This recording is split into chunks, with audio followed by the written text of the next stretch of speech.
call the Committee of the Whole of November the 25th to order. There's an agenda in front of you there. Can I have a motion to adopt the agenda? Councillors Forrester and Randawa. All in favor? Any opposed? It is carried. I note that Councillor Skelton Morvan and Councillor Niche are joining us tonight by Zoom.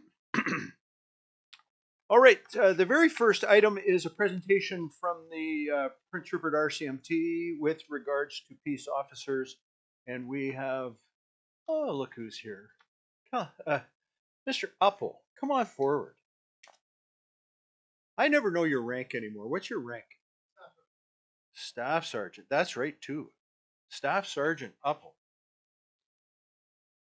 So you're familiar, I believe, with the budget proposal, which is for a community peace officer. And the request was that you come and sort of speak from the RCMP viewpoint. Take it away. For sure. I was asked to come. Obviously, Inspector Walker passes on his regrets. He's not here. He's had other meetings that he had to attend to, so he asked me to attend today.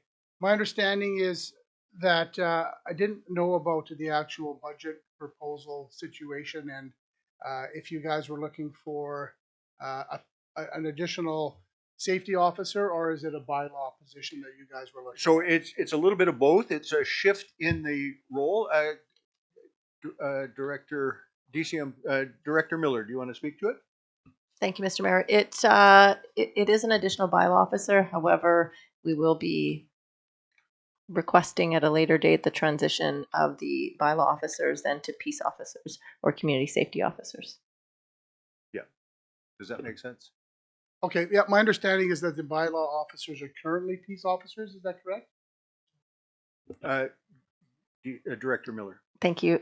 Technically, under the law, they are bylaw officers, although under the criminal code, they are classified as peace officers. So legislatively, no, but there is legal argument that they are peace officers, yes. Yeah. Okay.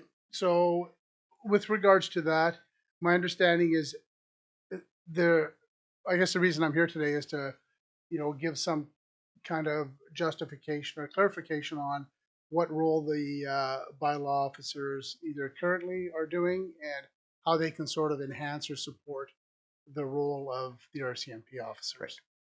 So I think there's a number of things that we can look at with regards to kind of what they're doing already, because obviously they're dealing with the community bylaws that are in place, noise bylaws, the dogs, nuisance dogs that are out there, parking situation, whether it's downtown or elsewhere that they're dealing with. But there's a lot of other things that we see where they can supplement and help us out, and such things as just even they're right now it seems more and you guys correct me if I'm wrong, it's more of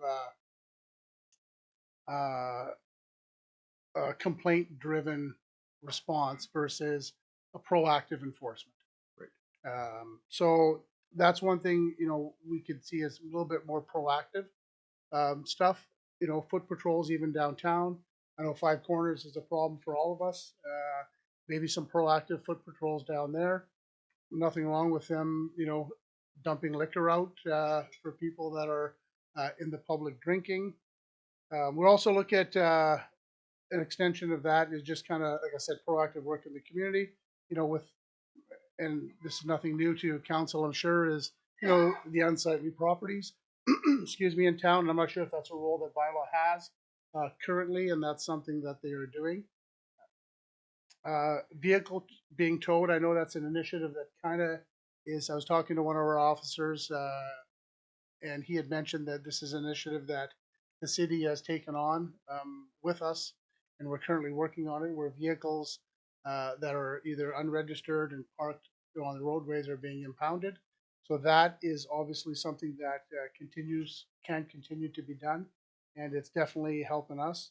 Like I said, foot patrols, high visibility patrols in areas, crowd control stuff when an incident happens, where we may need some additional resources. I think, that's where bylaws can help us out, as well as, with their peace officer status.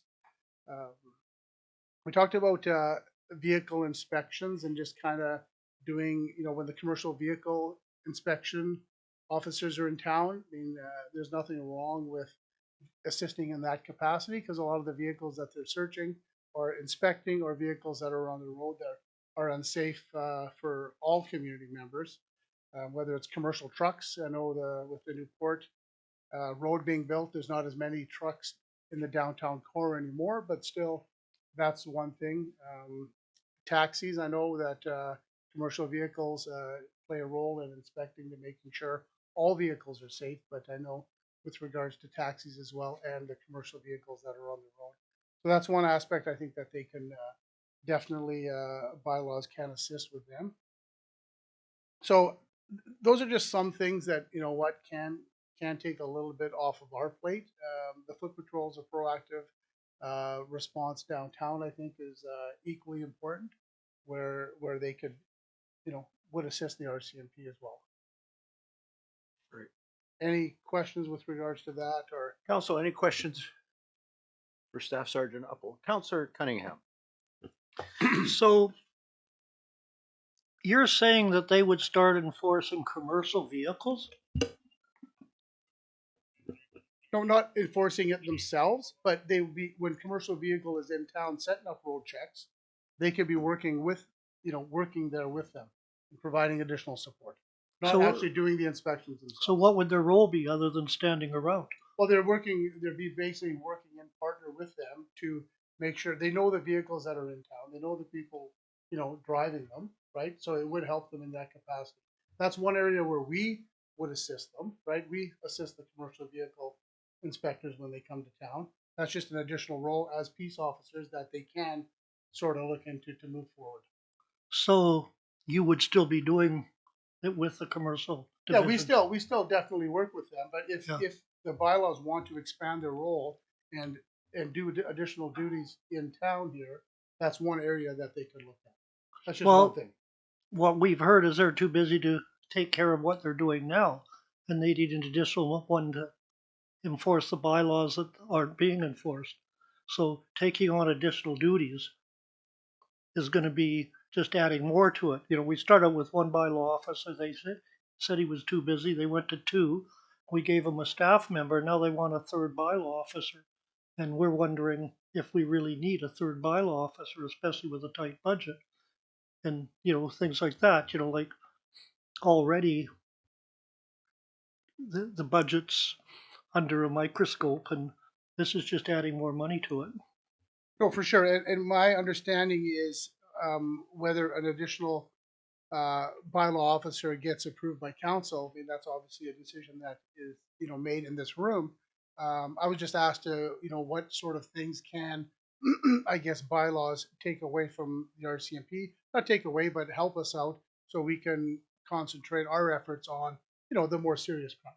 So that's basically, what I was asked to bring here. If the two bylaw officers we have right now are, as you're saying, very overworked and, don't have, the hours in the day to do the duties that they're doing now that are assigned to them, then, I mean, that's obviously council's decision if more resources are needed to do the job that they should be doing in the first place.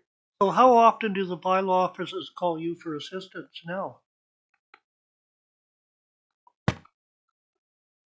I'm not sure. I don't have the answer to that, how often they call us, but I would imagine it's in situations where safety is of concern to them. And that's in addition to these duties that I've kind of expressed here. Our concern is the safety of the bylaw officers as well, right? We don't want them to do jobs where their safety is going to come into jeopardy. We want to make sure that they're safe doing their job. So if they're doing foot patrols downtown, right, fairly safe, they're in uniform, and they're enforcing the bylaws of the community. That's in my opinion a job that they can do. So Councillor Cunningham, direct your questions towards me if you would. Thank you. So right now, if we add another bylaw officer, they're going to be asking for more assistance. You're going to have three bylaw officers. Then they're going to be asking for more assistance. So that could put more pressure on the RCMP to provide that assistance. give or take a bit. If you're going to have two bylaw officers together and one that's not, it's going to be odd man out. So like right now, we hired a second one so there could be safety involved. They were together because one bylaw officer got beat up.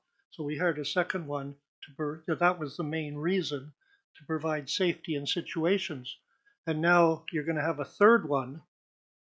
So you either send three of them out together, or that one that's working alone, if he gets into a problem, is going to have to either phone the RC or definitely phone the RCMP. And that's going to add some more interaction there and put more pressure on it. And either that or call the other bylaw officers to assist him and take them away from work they're doing. Yeah. So I'd like to focus our time just, on specific questions for Staff Sergeant Uppel. But I mean, clearly there's more to it in that by themselves they can do all the parking tickets they want, right? They can go. It's certain parts of the job where we're saying, look, you need to go 2 by 2, where there's higher risk. The other thing is that, I mean, if you look at a 7-day week and a 24-hour clock, clearly we can't cover it all with what we have. So that's a decision obviously council has to make. Are there any other questions for for Staff Sergeant Uppel? Councillor Adey. Recently, Northern Health put out a warning or a notice that the toxicity of street drugs was at a dangerous level, and I assume that that's resulted in some incidents that have meant to be dealt with. So I guess there's a number of ways in which society and the agencies that exist in the community deal with this, but the RCMP is obviously one of them. I'm just wondering if, to the extent that you could give us a sense of how the RCMP is responding to what appears to be a fairly dangerous escalation in the number of people that are having health problems because of dangerous drugs. Staff Sergeant Uppel. Well, I think anytime there's an increase of the toxicity in drugs is obviously a serious concern to us. But we consider, we don't look, in my mind, we don't look at the different levels of drugs. We know drugs are harmful. Anybody that's, ingesting drugs or taking drugs, or there's a risk that, one, they don't know what they're taking, and two, you never know what the quality is like. So with regards to overdoses, it's like playing Russian roulette. You're playing with fire. It's dangerous, and we obviously, different levels. Yeah, we can educate the public to say, you know what, we've had 2 people or 3 people overdose in the last week. That, there are some dangerous drugs out there. But in my mind, all drugs out there are dangerous when you're talking about the hard drugs: cocaine, fentanyl, heroin, all that stuff, right? And if you're consuming those drugs, there's a risk that you're going to overdose. And that's the message from us, to say, drugs are dangerous. If you're partaking in these illegal activities of ingesting drugs, and obviously there's addiction issues and all that stuff that go with it. I mean, I get that, but in my mind, drugs are dangerous, and there's a good chance that you're going to die, especially given the level of the toxicity these days. Drugs are getting more harmful. We're seeing overdoses all the time, not just our community, and we do have our overdoses in our community. We are seeing it, across the province, across North America. It's a huge issue everywhere, and something that we obviously take very seriously and try to educate the public as best we can. Councillor Adey. And just as a follow-up, is it fair to assume that there is a degree of dialogue and communication between the RCMP and Northern Health and other social service agencies around these kinds of issues, or is it more true that there is still a kind of agencies operating in their own bubbles? We work, very closely with other agencies, and we need to, because we can't do our job alone. The partnerships we have with mental health addictions, the hospital, we regularly have people come into our briefings in the morning to speak to our staff, and we have these discussions, all the time. Can we get better? 100%. We could get better in, working with our partner agencies. So the dialogue does happen. Could it get better? For sure. It could always get better. Yeah, I'll just close with saying it wasn't meant as a criticism in terms of a question. It was more trying to get what the nature of the dialogue might be. Councillor Skelton Morvan.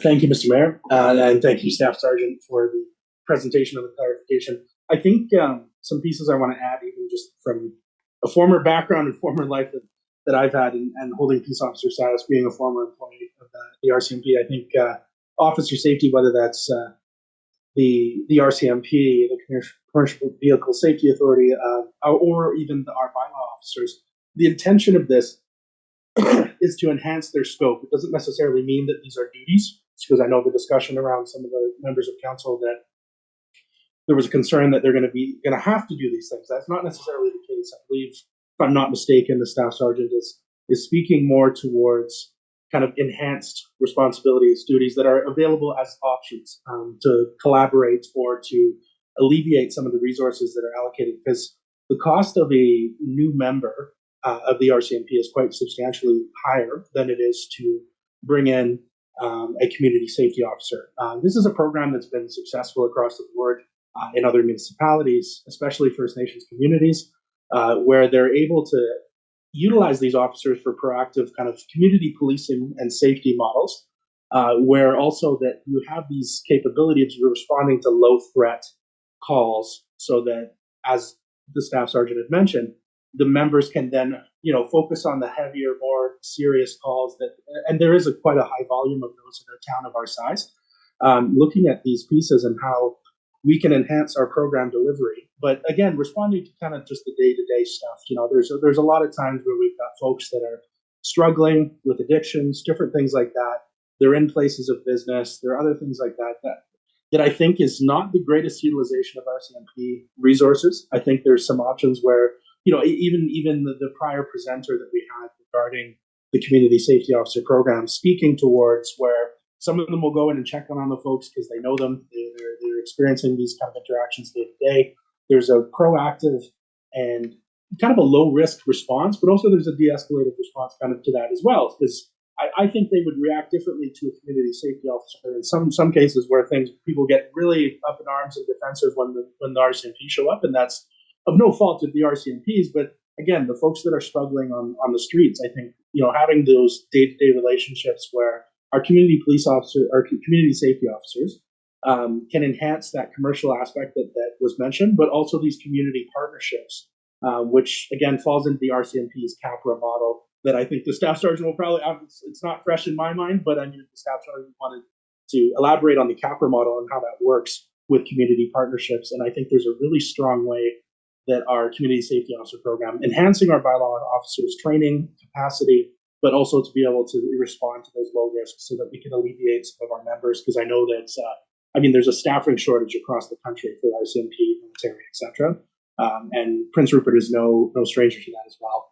Trying to be able to meet those demands. I think for us to be able to be an effective partner and player in this game, I think that this is going to be something that we're going to just have to do. Really, it's kind of a no-brainer to me. But yeah, if the staff sergeant wanted to elaborate more, again, thank you for your presentation. But just on the CAPRA model and how some of these pieces can kind of coexist together between the community safety officer program, community stakeholders like Northern Health, as Councillor Eddie mentioned, and some of these other pieces, and how they can kind of fit together.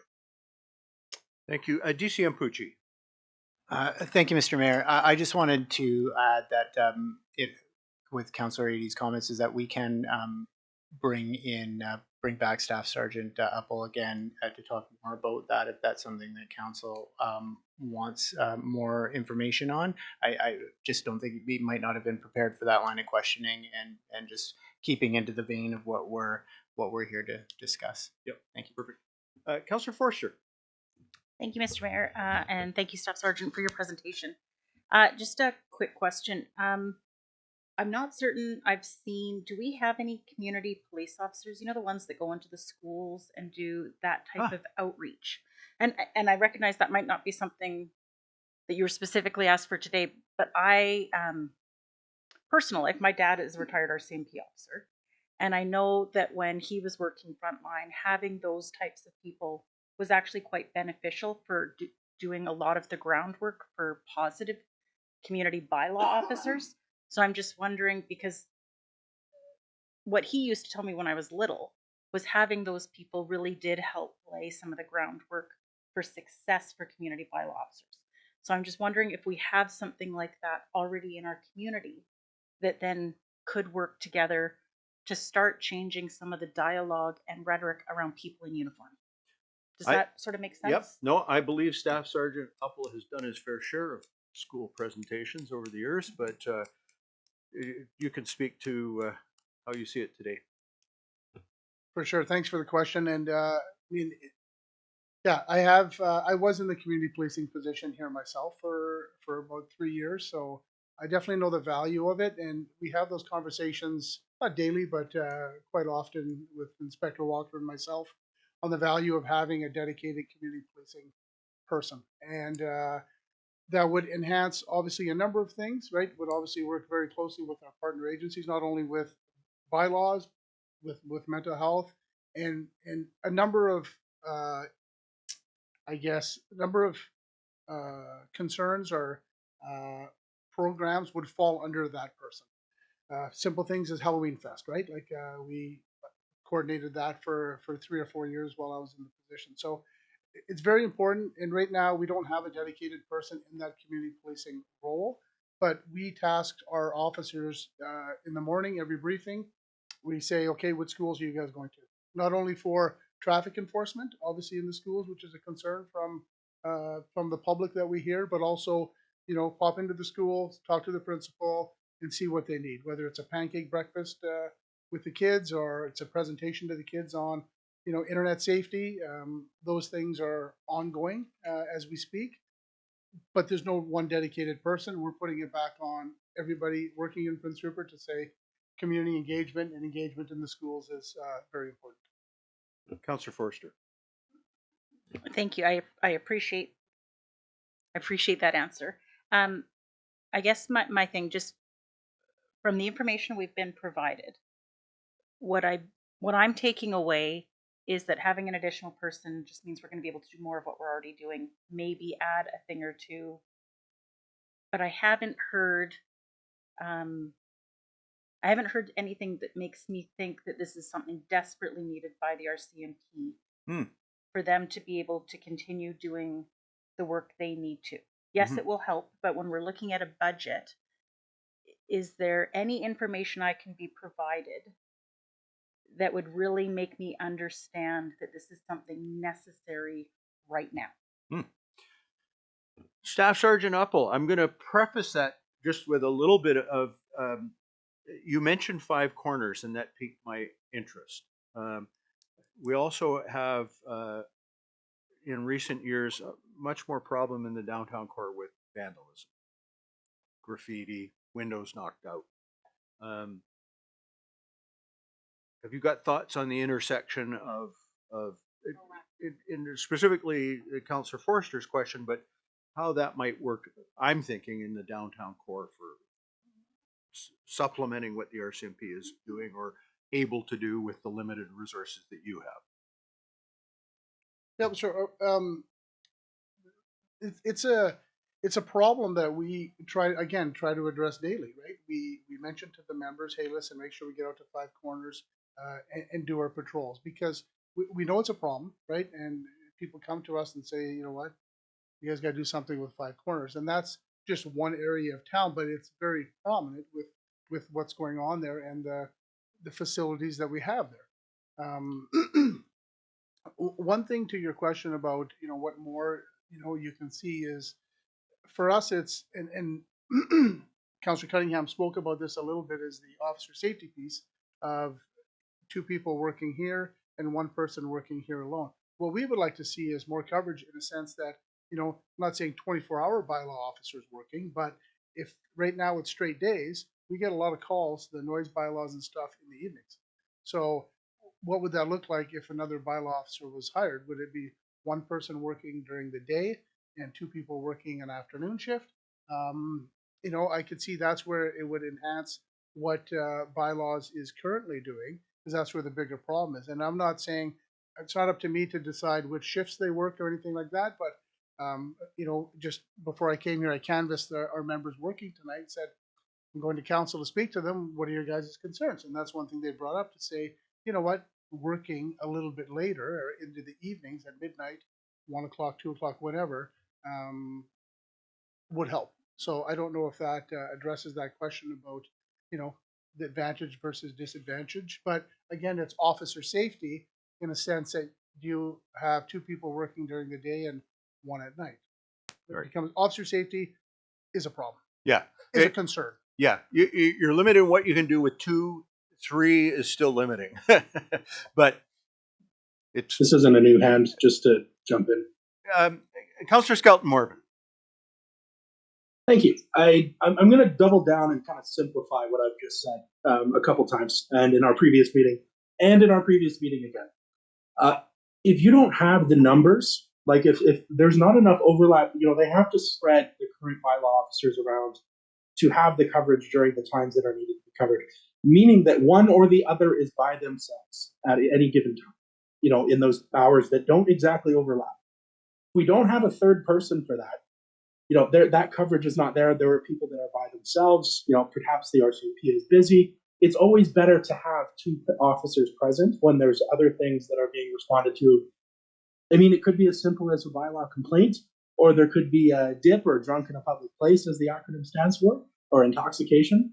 You know, for their safety, I think that's the necessity. I can't hammer it home any harder than that. Like, it's just, if we want to get these things done, we need the staff to do it. You know, the minimal budget requirement that we're looking at here is, again, a fraction of what it would be if we had to have members attending to those kind of low risk calls. You know, this conversion, again, and I can't hammer it home enough. Like for me, this is where you know, maybe this is not the perception of council, that we don't have these discussions that go in circles and we don't get the decision done. You know, this is now what, the 3rd or 4th conversation that we've had about this.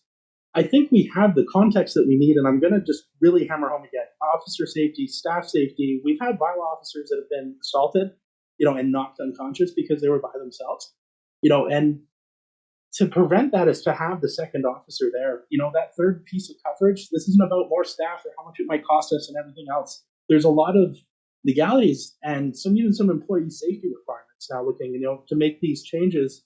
It just needs to happen, guys. Like, again, this is a proven model. You know, I've done enough research myself. I have a background in security and in law enforcement. I've looked at this, and it's just, like, it makes sense to me. So I understand that those that may not have that same background, it's not gonna land the same. But this is a necessity. Like, it's almost like, you know, looking at these pieces where if we don't have the numbers to respond to these things, they just won't get done. You know, and with the officers that we have allocated, again, the safety pieces. You know, and there's been notes about me repeating myself with this. And this is why, you know, I have to repeat myself over and over and over again. And we have staff advocating for this. We've got other parties and other agencies, you know, staff sergeants speaking to some of the models that I think would be really beneficial. And we're still not, like, I feel like we're not seeing that as a necessity. And I really just want to hammer home those pieces where the safety is paramount. And to get these things done is paramount. We need to find a way to be forward thinking, catch up with the other municipalities and First Nations that are doing this, utilizing this model, and it's working. You know, these low risk calls don't escalate into something that they don't need to be. It doesn't tie up a whole bunch of resources. You've got the folks that can work on the ground, do the presentations in the schools, can have that partnership with the community policing department. Maybe they don't have a full-time officer allocated to that. There's another filler that's at a fraction of a cost to do the same thing, allowing us to be able to utilize the tools that we have, and to give our staff the most power to be able to fulfill the things that we're wanting to fulfill. With 2 officers, you're not going to be able to do that. So again, I just want to do that, and hopefully I don't have to repeat that again, because, you know, again, it's for me, I'm just watching this, and I want to make sure that doesn't get lost in translation, that we're worried more about budget than we are about the safety of the frontline staff members that are dealing with different challenges. Not lost in translation, I assure you. All right. Any other questions for Staff Sergeant Apple? Councillor Cunningham. Just one. The RCMP are trained specifically in a lot of different fields. It's just their basic training, de-escalation of conflicts and things like this. Putting bylaw officers on foot patrols and pouring out drinks and things like that is going to create some real confrontational situations. And so they would need specific special training just to do that type of bylaw enforcement, would they not? Staff Sergeant. Yeah, they would definitely need training, and as peace officers, they have that peace officer or will have that peace officer status. I believe they already have it as bylaw officers. Right. It would, yeah, if any job requires training, all depends what council wants them to do, what roles and duties they want them to do. You know, foot patrols at 5 corners and dumping out alcohol, yeah, that's possibly something that they can do with maybe some additional training if council decides that that's one of the things that they would like them to partake in their duties right now. Any other questions or comments, staff?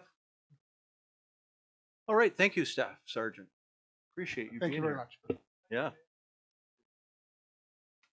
Thank you, Staff Sergeant. All right, the next item up is a report from the Deputy City Manager with regards to the water, sewer, solid waste subdivision servicing bylaws. DCM Pucci. Thank you, Mr. Mayor. So I have included a report. It's quite lengthy, but I will go through it within the context of summarizing it. And in there, there's also a rate schedule that I've also printed for council just for quick reference. So quickly going over this, we've started this journey back in October.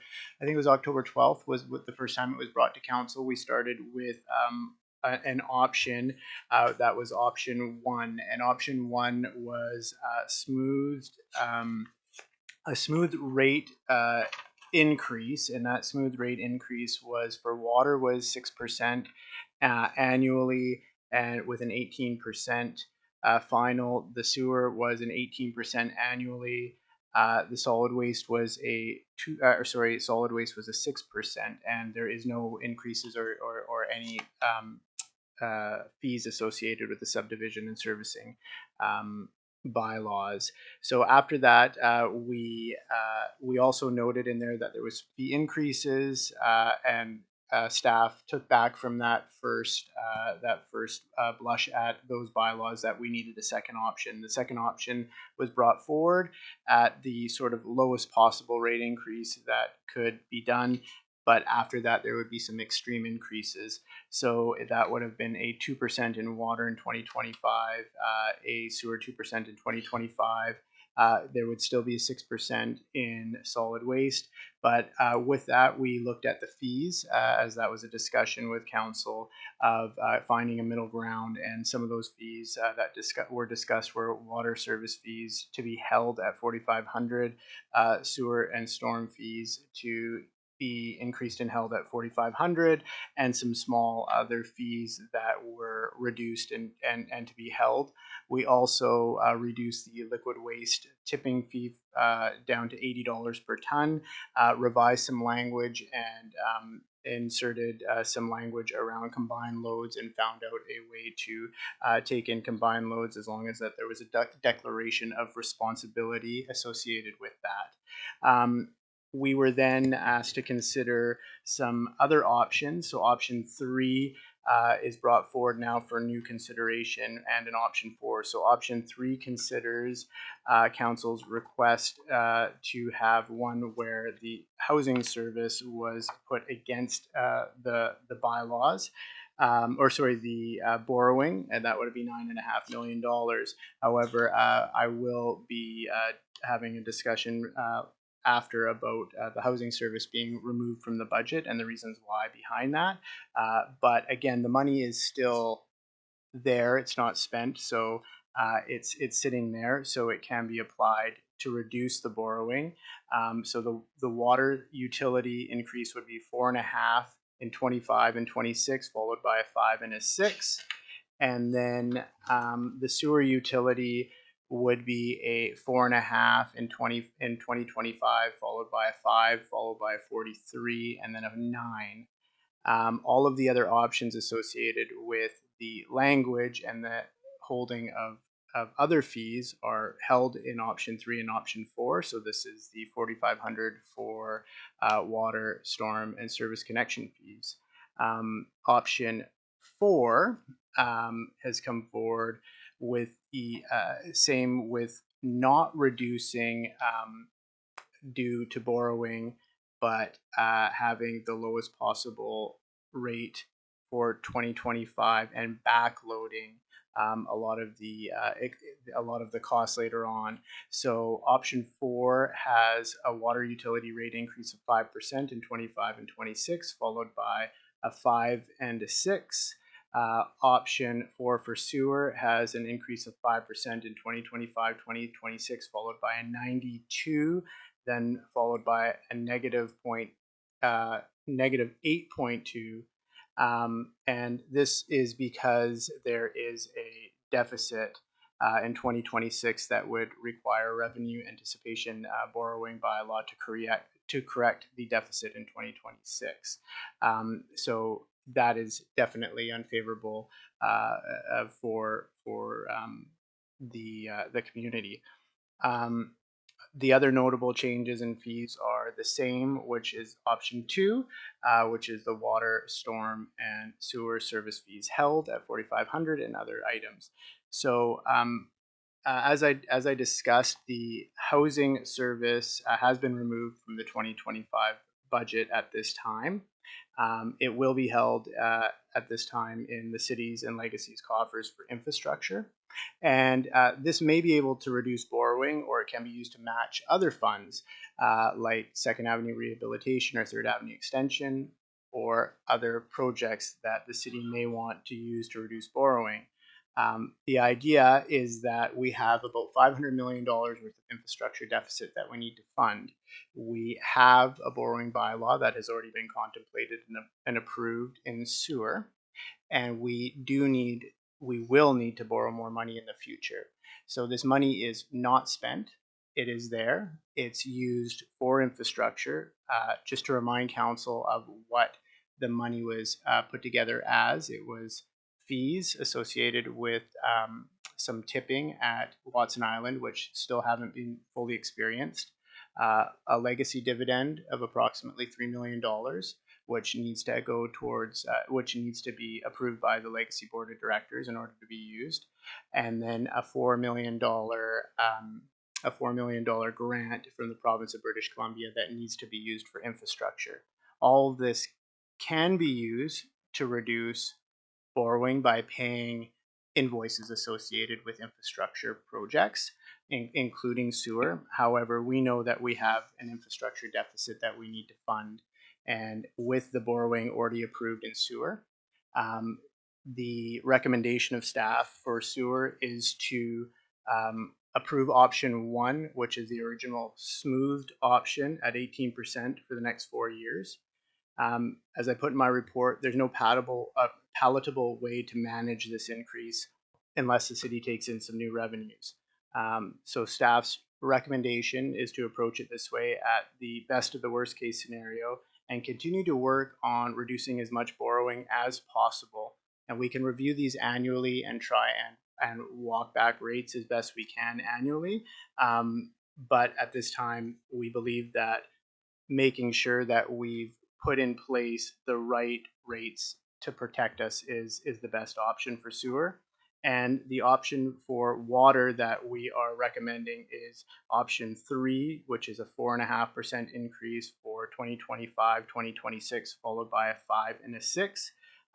This would be a mid-range and allows staff to work towards getting more funding towards water treatment, which would reduce the backloading of a lot of the increase in 2028 and into 2029. And I'm happy to answer any questions. Council. Councillor Adey. I think I'm asking more of a procedural question. I thank you for the report, and I appreciate a couple of aspects of this. One is the degree to which some of the questions I had asked previously have been taken on and answered, and I had asked about applying the $9.5 million to either reducing infrastructure debt or tax relief or some combination of the two. And I appreciate the argument that it's not advisable to use it for example, tax relief, because the year following you still have the same burden, and you're going to end up having to raise taxes to meet that burden. But it does clearly, and Deputy Manager Pucci's made it clear that it is feasible to put it to infrastructure debt relief. So I guess I'm asking a process-based question. If the money has been removed from the budget, and we approve a budget without that money in it, by what process could we then bring forward a motion to have the 9.5 million applied to debt relief as of this year and this process So that we're going that through? would be tonight. Would be my so here's a process, right? And is ideally we will make recommendations from committee of the whole to the regular meeting, and ideally that would lead to first, second, third reading of those bylaws tonight.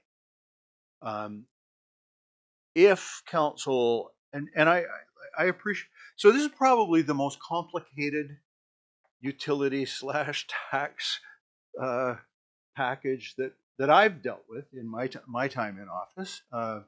It's largely driven by the fact that we're doing a lot of work, and so it's big stuff.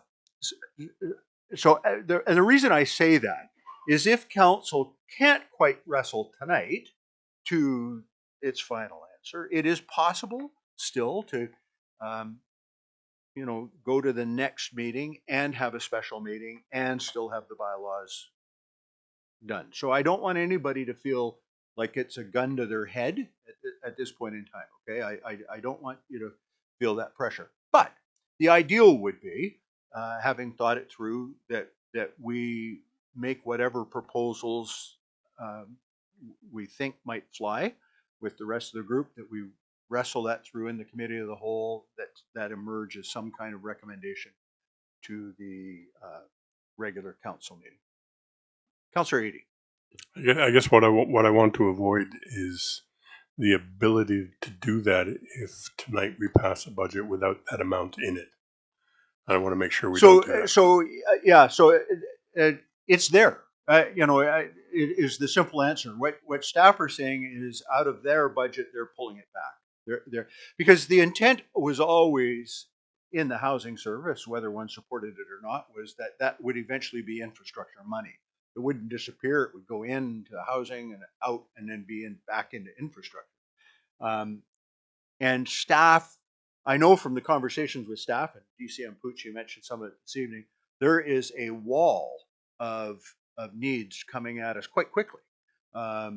Second Avenue, if we're going to revitalize Second Avenue, that's perhaps next summer. We could be needing our share of some money for that. If there's to be a Third Avenue extension, and we do have some interest in property down on down on Lot 9 that could drive the need to do the Third Avenue extension. We know we have water treatment coming, right? And so staff are saying, and council can disagree, but staff are saying, if the notion of a housing thing is causing too much confusion, let's pull it back, because we need the money for the infrastructure work that's coming. But it's there. And if council says, you know what, we'll face the Second Avenue problem next summer, we'd rather use some of that money right now, as long as it gets spent on infrastructure, as long as it's spent within so it could be spent on the sewer works, which would reduce the need for some borrowing. is what could happen here tonight. Does that help? I'm hoping somebody will let me know when I should make that proposal. um, well, so this is going to be. I'm going to go Councillor Nation, and then and I see Councillor Skelton Morvan, and then I'll try and help us get through that. Councillor Nation. Hi. So I was, looking at the options that were proposed, and I have one question. I have a few comments to make, but I have one question first. In the staff's recommendations, it had under subdivision and servicing bylaw under option one as presented with no rate implication. So, am I reading that correctly as to saying that this discussion about the $4,500 would disappear and you would go back to the original rates that you proposed in option one? Is that correct? No. What DCM Pucci was saying, regardless of the option that you choose, they've taken into account. DCM Pucci, why don't you go through those pieces? Thank you, Mr. Mayor. So the subdivision and servicing bylaw has no fees because that is actually just our standards of subdivision and servicing. There's no fee actually attached to that bylaw. It is just using the certain standards. So that is what was passed a couple years ago, but we just did some language changes associated with our footprint of serviceable area. So that doesn't discuss anything to do with the servicing for water or sewer or storm. Those are captured within the individual bylaws of water, and sewer. So when I say there's no rate increases, that one subdivision and servicing is quite a benign bylaw that is really just has some language fix-ups that we needed to do associated with our development footprint. Okay, and my second portion of this is I'm kind of more in the same alignment with Councillor Adie as far as like option three to me is an option where it's kind of obviously their rates are going up, which they are in all of them. It seems to be probably the most palatable in the sewer end of it because it's not having such a massive increase because we're using some of that money to pay off service the debt, which means we're not paying a whole bunch of money in interest. So if we're not paying a bunch of money in interest, then that's money's being saved as well. So I kind of look at it as as much as I know we could use that $9.5 million for future projects, it would also be. We also look at the way the rates are going in interest rates and that, and they are going down. So if we can pay off as much debt now using money that we have currently, instead of paying higher interest on that money, and then down the road, if we do need to, borrow or hopefully we have more funds coming in from other sources that we can, carry that forward into other projects that may need to be done down the road. But I'm kind of more of the option three is kind of the way I lean, just because I think it's more responsible for us to pay debt when we have the money versus borrowing and spending money that we have, but doing both. And I'll use this as an example, and go back to earlier 2000s when the city was borrowing money, hoping that we were going to get money from the pulp mill, which never came, and we ended up with, I believe it was $14.5 million in debt, that was shouldered by the taxpayers of this town with massive tax increases. And I don't want to see us spending money that we don't have in the future when we've got this money to pay the bills now. And to me, that seems more financially responsible, is paying the bills now. Thank you. Councillor Skelton Morvan. Oh boy, where do I start?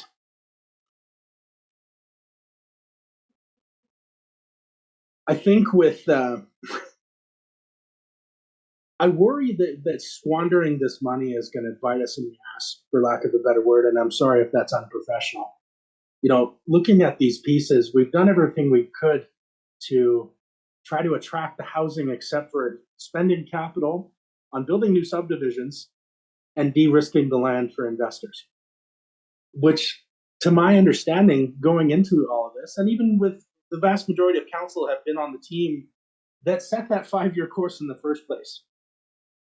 I know that things have changed and there's some challenges here, but I really don't want us to be looking at the I think it's reflective of where I am right now. There's a quote about talking about the people of always. So those that have the means, that own the homes, have the wealth, have the generational wealth, continue to get those benefits, while the children of never don't. You know, looking at these pieces, like, and I don't just mean affordable housing. And we need single family homes, multifamily homes, all of these other things. It's a no-brainer that we need housing. And I think any reallocation of these funds, when we have $200 million to take care of these things, while also that the vast majority of us have set the course for this 5-year plan of slowly increasing these fees, not to put the burden on the citizens, but because the fiscal responsibility wasn't there in the first place. It was unfortunately not the political will at the time. And there was a lot of things happening, and I know there's a lot of contributing factors, but there are things happening now with major developments, new tax base, and even just the new developments that will come from the small investment that will lead to future both utilities and tax base in the future. Like, I look at this stuff and it's like we're missing the point here. And we applied for these funds. The fund is literally called the Housing Accelerator Fund, if I'm not mistaken. And for us to utilize that to kind of offset some of these, I think it's a waste of money, guys. Like, I cannot hit home enough that this needs to happen. You know, as I mentioned before, some of the struggles around housing and things like that.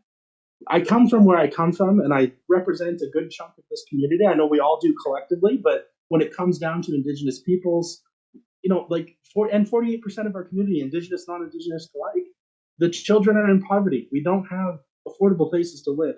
We don't have, and a lot of it isn't, again, just not subsidized housing. We can diversify and assess the housing need, and you begin to neuter the supply and demand that we're experiencing right now. You know, the fact that this is even a proposal, like, and I don't mean to throw rocks at anybody's suggestions or anything like that. Like, I just don't get it. Like, I feel like we're missing a huge opportunity to capture these funds while they're here. And I agree with Councillor Neese on the notion of that interest rates are low. We should service debts while we can. We do have revenues coming in to service these debts. There are major projects coming online in the next few years. This particular fund is not going to be here in a few years. And I think if there's a snap election, it won't be here next year. Or if there's, it really depends. If there's a changeover of government, irregardless of what your political stripes are, historically that means that these kinds of investments either become loans that we will have to pay in the future, or the funds are just cut altogether because they're trying to balance budgets and other things like that, which is not really reflective of what our community needs.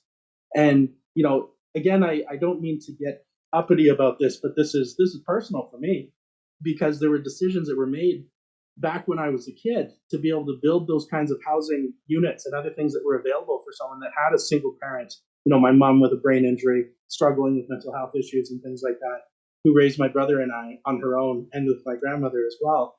You know, these kinds of things just need to happen, guys. Like, and for us to reallocate this based on, you know, a handful of complaints from people, I don't think is a fair representation of what the community needs right now. I know that there's a lot of folks that are homeowners on fixed income, other things like that.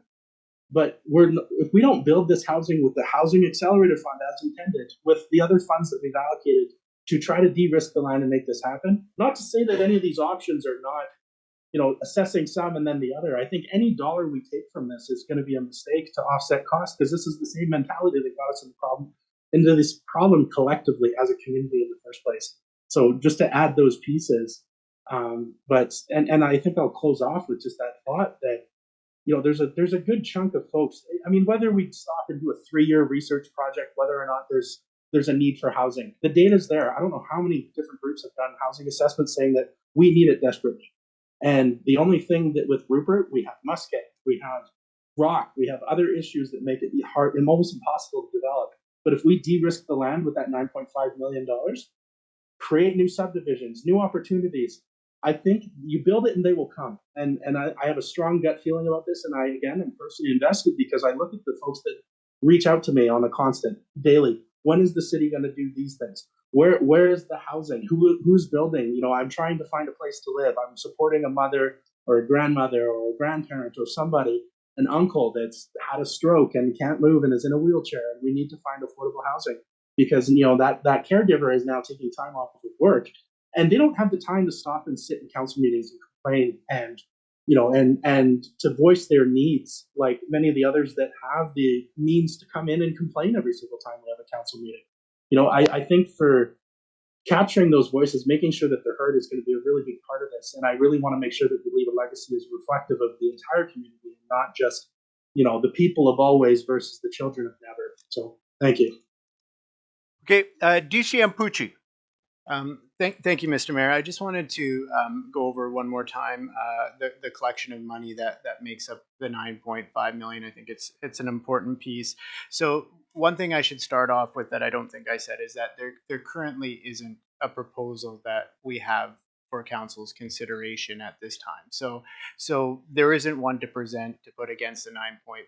That was one of the major reasons why we thought as staff that it should be pulled back. If we had something for council's consideration, then that would be a good opportunity to have council review that and determine what those next steps are. I do want to say that the provincial grant associated with part of this money is an infrastructure grant. It is not the Housing Accelerator Fund. That is a different fund that we haven't been approved for yet. So this money is not the HAF fund. So we have a application in for Housing Accelerator Fund. That's for about $5 million, and that is a separate item altogether. If we get that money must be used for housing or housing related action items. That is very clear. So, but that's not this. This is legacy funds that were reviewed. So any other use of legacy funds would also have to be reviewed to make sure that legacy was comfortable putting that forward. So the board would have to review that.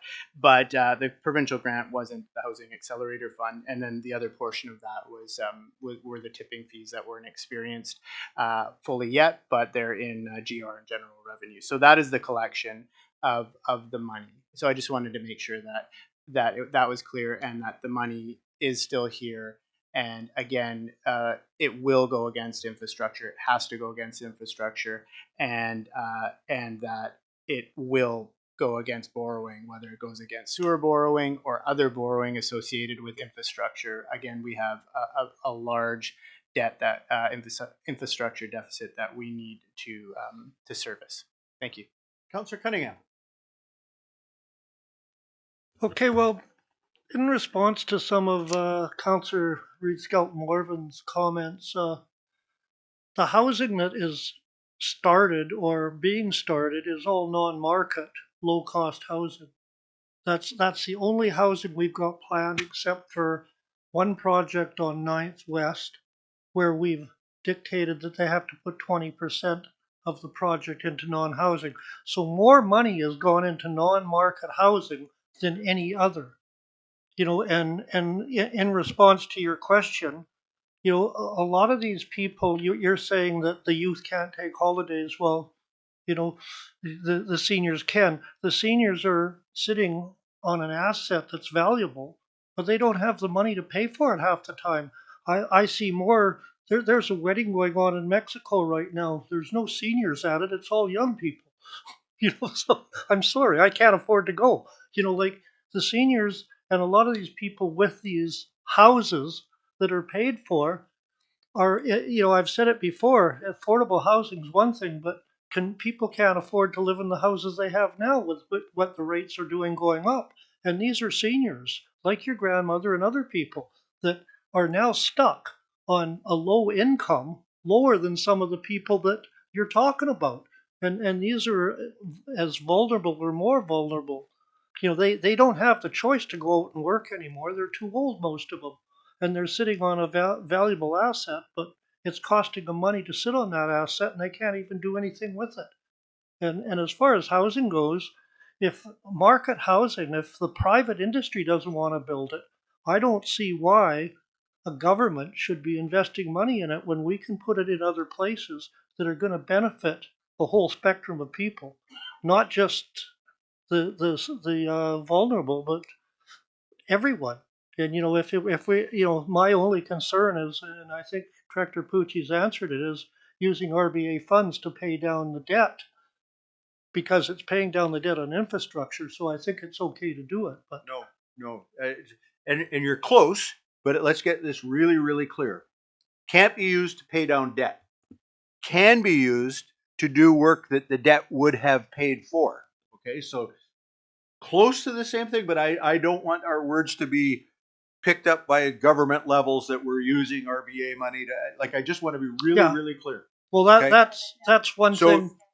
instead of borrowing the full 45, we could use some of that money to actually just pay cash for the invoices as they come in and do less borrowing. So we can still use the 9.5 we're going to use for housing, or where whatever we haven't dictated it to anything or dedicated to anything yet. Some of it. So as Director Pucci pointed out, there's different streams of it. Some of it needing different approvals, and so yeah. Okay, getting back to the Yeah, and sorry, if I can just guide us a little bit, because this is all going to be a long night if we're not careful. Let's not talk about housing, because housing is not in any part of the documents in front of you. Okay. Okay, so let's just get housing off the table tonight. We can have a discussion about housing another night. Okay, back to the utilities. Most of what I saw in option 2 I like, and you've carried it over into the other options, which I like too. My concerns have all been met in option 2 in the notables underneath it. So I think when you carry that through to option 3 or option 4, I don't have a lot of problems with any of them. But I think the you captured a lot of stuff. The liquid waste fee increase from 75 to 80, things like that. Those were a lot of questions I had previously, and changing some of the language so that you can have multiple loads, and also where you change the language to the next business day to unload, things like that. Yep. Those are all things that I think are good, and it sort of fits into where we were going before. Perfect. Councillor Randawa. Thank you, Mr. Mayor. Yeah, so if we take now 9.5 million and get less borrow, right? So we have to pay less, right? So is there any option, excuse me, we put that 9.5 million on the side there. So that's what we did in the past, we put 10 million, provincial gave it 10 million, federal gave 10, so 10 million become 30 million, right? So is there any possibility we borrow that thing, right? Put it on the side so we can get more grants. So instead of 9.5, we can get 27 million. So is there any option be possible, that one? Yeah. DCM Pucci. Thank you, and thank you for bringing that up, Councillor. So yes, that absolutely is a possibility if you have the cash to be able to put against other grant funds.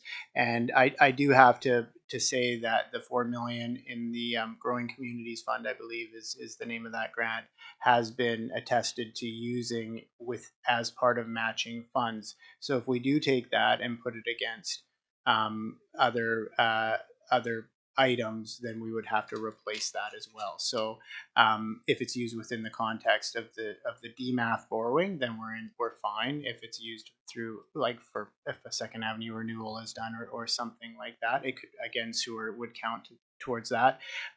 It can be used. So, but having the cash there to be able to apply on a grant and match the funds, yes, you would get better value out of that.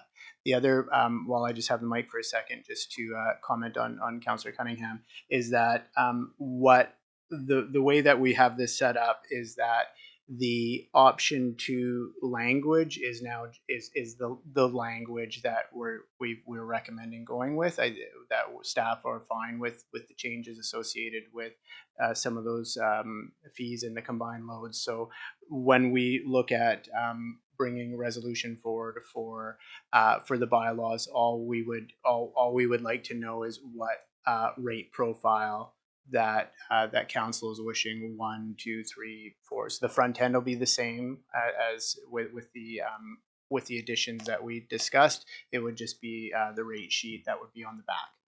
Thank you.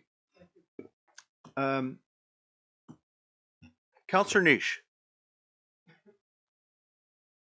Yeah, just we don't want to talk about housing, but I just want to kind of put the context of putting the two together. With the services and with housing, they're both related. If you start jacking up utilities too high to a point where anyone who owns a rental place has to pay double what it is so that we can keep money in the housing fund, they're not going to want to invest into housing. They're not going to want to if their utilities go from currently now, if you pay the ahead of time, it's about $1,500. To all of a sudden be paying in the next couple of 5 years, be paying like $3,000. I mean, that's a lot. And you got to think, if you've got a multi-family project, duplex, triplex, anything like that, you're paying 2, 3 of those for every building, right? So there, it's related to housing in the sense that if we jack our utility rates up super high, then it's going to disincentivize people in investing into housing, which is what we want them to do.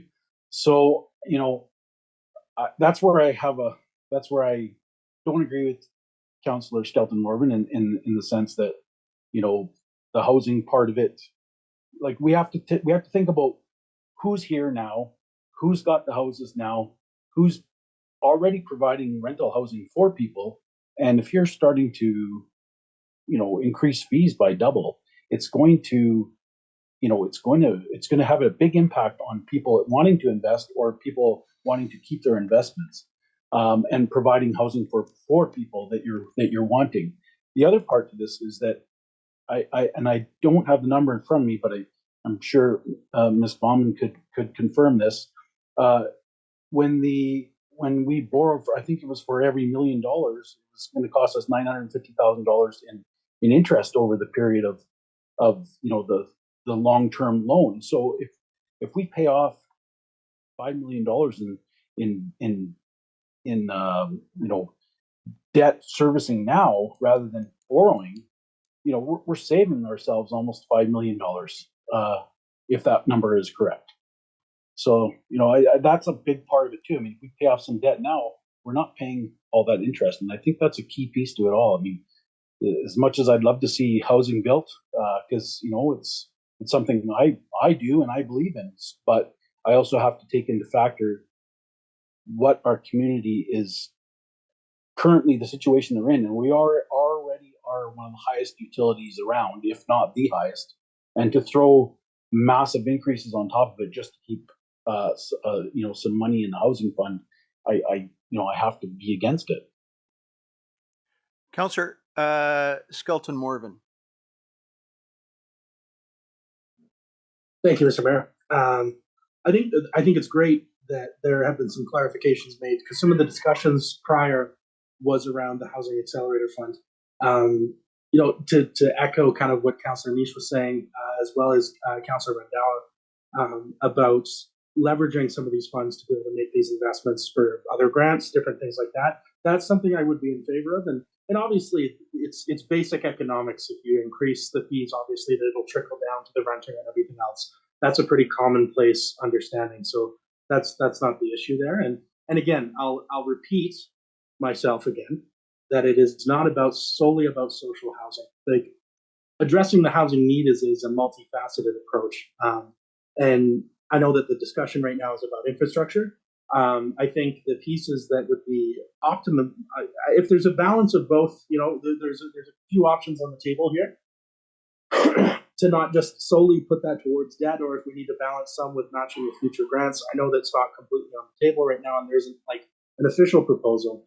But looking at the infrastructure pieces, I mean, that obviously very blatantly speaks to water hookups, development of land, adding new infrastructure, different things like that, so that there's a turnkey investment opportunity there for investors. Because right now we are in such a high plane of risk with muskeg and everything else. People don't want to develop here anyways. We already know that.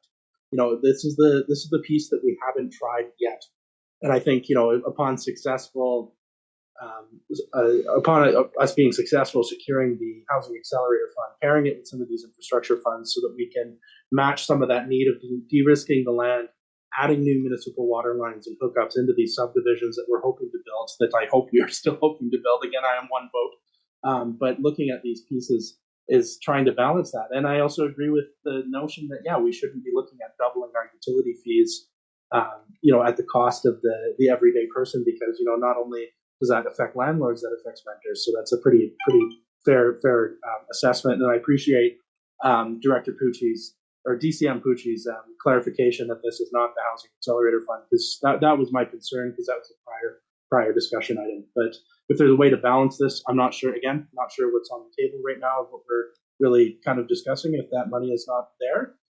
But yeah, we can kind of go from there and have additional discussions so we can formulate a plan that best suits the needs of everyone in the community. Councillor Adey. I'd like to say that everybody's right, because it's true. I mean, nobody's expressing thoughts that aren't based in some version of what we have to take on one way or another, and I want to say that I respect that. I think the choices really are questions of timing more than anything else, and also questions of the difference between certainty and possibility. So it is certain that if we take immediate steps to reduce debt, there will be an immediate relief to people in the form of, in this case, utilities funds. And it is certain that that will immediately have a relieving effect on interest payments that we would have to pay. And it is certain that that would preserve future borrowing capacity in the event that, and it might be as soon as next year, we find ourselves with a need that we have to fulfill. What we would have done is preserved borrowing capacity to do so at the time that we need it. Those things are certain. And it is clear that we're trying to make this decision in a year where we're placing an unusually high burden on taxpayers, both on the tax side, although, and I appreciate that there are other communities for whom it's worse, but most particularly on the utility side, and that's because of where we find ourselves in terms of the challenges there. So I think that I'm going to stand my ground. I think that the most effective thing we can do is to do the thing that we are certain will have an impact, and that we are certain of what that impact is. And I think that in the argument around leveraging future grants, I'd love to see that happen. I think that maybe that's one of the things that might provoke us to borrow some leveraging power in the future when those grants are available. That's not a now circumstance, though. What's now is we're considering some pretty significant increases in utilities. We're considering a tax increase, most of which I don't think we're going to be able to duck. And I think that we should, to have the money available to offer relief to those things and to not use it, it seems to me you're opening yourself up to some very valid criticism. We have an opportunity to do something to provide some relief, and I think we ought to do it. So I'll venture my opinion, and then we'll work our way through this. I too think there's valid arguments all the way around. But to use your phraseology, there's certainty that in order to borrow that extra money that you refer to, we have to go back out again and do the whole public process again that we've already done to get the permission to borrow for what we are setting it aside for. There is absolute certainty that we will need that money in the very near future to do matching for Second Avenue, for Third. Those aren't maybe some days, they're going to happen. And the discussion, I got to tell you, it affects me a little bit emotionally because it is exactly the discussion by previous councils that put us where we are today. The concern about trying to shave a point or two on a tax increase rather than doing the work that needs to get done. That's how we got here. It is always hard to increase taxes to get the work done. It's just always hard. And I've heard many at this table fault previous councils for not having the courage to get the work done. You're here. You have an opportunity in front of you. You have the permission to borrow this money. I think we can mitigate it a bit. I've got some ideas around taxes, which we'll deal with separately. But my own view, just so you're clear, is that we would be ducking the responsibility that we were elected to by, and I don't want to overstate it because I'd like to try to withdraw those comments. It's not ducking the responsibility because you also have a responsibility to care about how much people can afford and all that sort of stuff. So it's which side of this balance are you going to favor? You know, I think we're talking about a couple $100 for the average homeowner is what it boils down to. And $20 a month, maybe. For some families, that's going to be really tough. I get it. I absolutely get it. But $20 a month can get us towards clean drinking water sooner. It can get us towards the renewed Second Avenue sooner. It can multiply the money with the rents. So you know where I stand. I'm not going to say any more. I'm going to try to guide this discussion towards a landing. Okay, and so why don't we start with the water? DCM Pucci has recommended option 3. Is that correct, DCM Pucci? With the water. So understanding that we can, I'm not asking of you that you approve them all. Okay, so we can approve one, do another, and then realize, oh shoot, we better back up and change. But let's get one in the bank and then see how we do getting through them. Councillor Cunningham. What I would like to have with option 3 is what it's going to cost each year, like when we get up to 2028, for the taxpayers, what their actual utility bill is going to be. So in your package, there is a sheet that looks like this, or you may even have it in front of you because it was printed up. Very small print, I might add, staff. If you just did it in landscape, you know, we might be able to read it. But in option 3, to your exact question, Councillor, 2025 would be a 4.5% increase, which would take the water alone up to $588.20. And then it progresses 614, 645, I think 84 is what I see. And then a big jump in 2029. But I got to tell you, that I'm kind of comfortable with because I think the world will have changed by 2029. And I think the other part of this discussion is important is the further you go down this road, the more flexibility there is for change.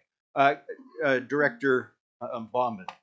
I would just like to clarify that actually the bylaw is only respecting 2025 through 2028. The only reason that DCM Pucci has put 2029 on there is so you can see the impacts of each of the choices. Thank you so much. So, all right. My question was, yes, And this identifies the options for water, sewer, and not solid waste. But Yes. what I would like to know is what the total for all three are for Ah. each year. Not what the individuals are, because people at home can't see that.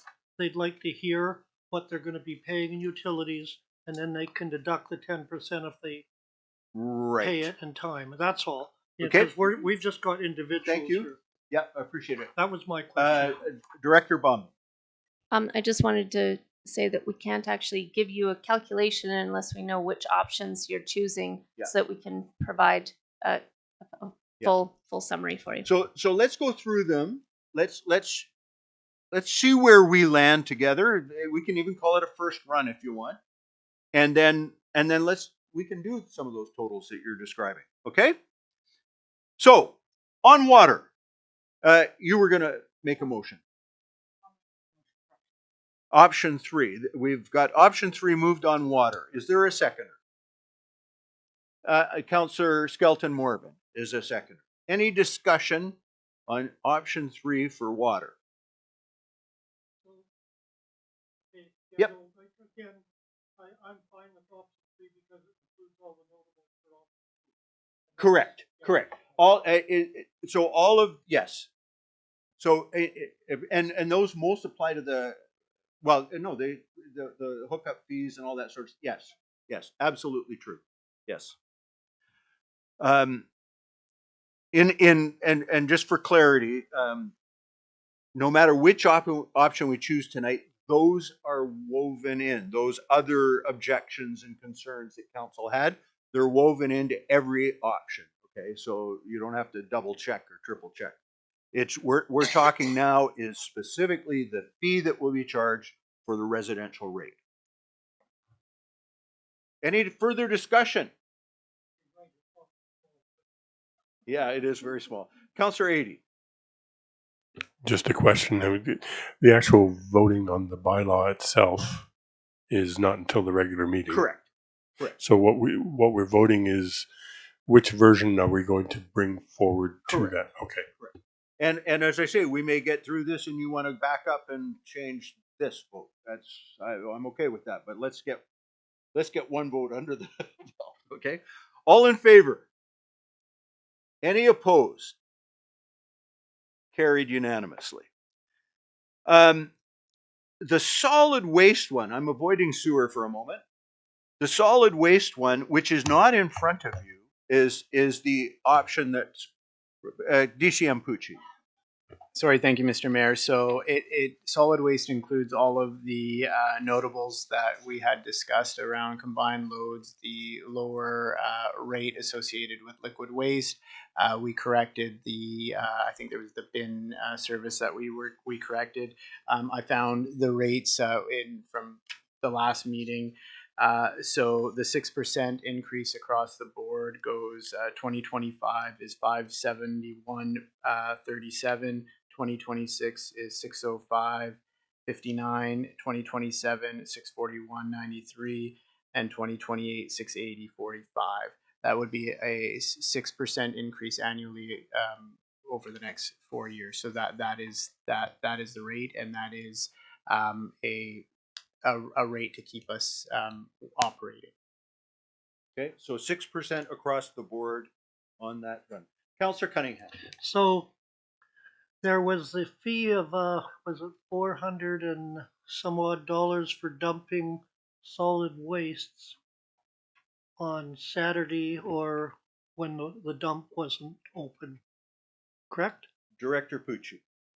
We did change some language in there. It was noted that it is as applicable by standards or the next business day. Yeah, that's the one notable that I thought was important, because before they couldn't hold on to the load. Correct. And now they can until Monday or whenever, and don't have to worry about that fee, because it made any of the disposal companies in Prince Rupert uncompetitive for anyone for down the line, sort of thing. So that's still that notable's in there. So Okay. So sorry, DCM. So, yeah, and just so council's aware, the if we can get to a point of direction today with readings, and the ones coming forward for fourth and final will be the front end, back end married. Everything will be included instead of a little bit of hodgepodge as you can see it today. I think I saw a hand over here, but no?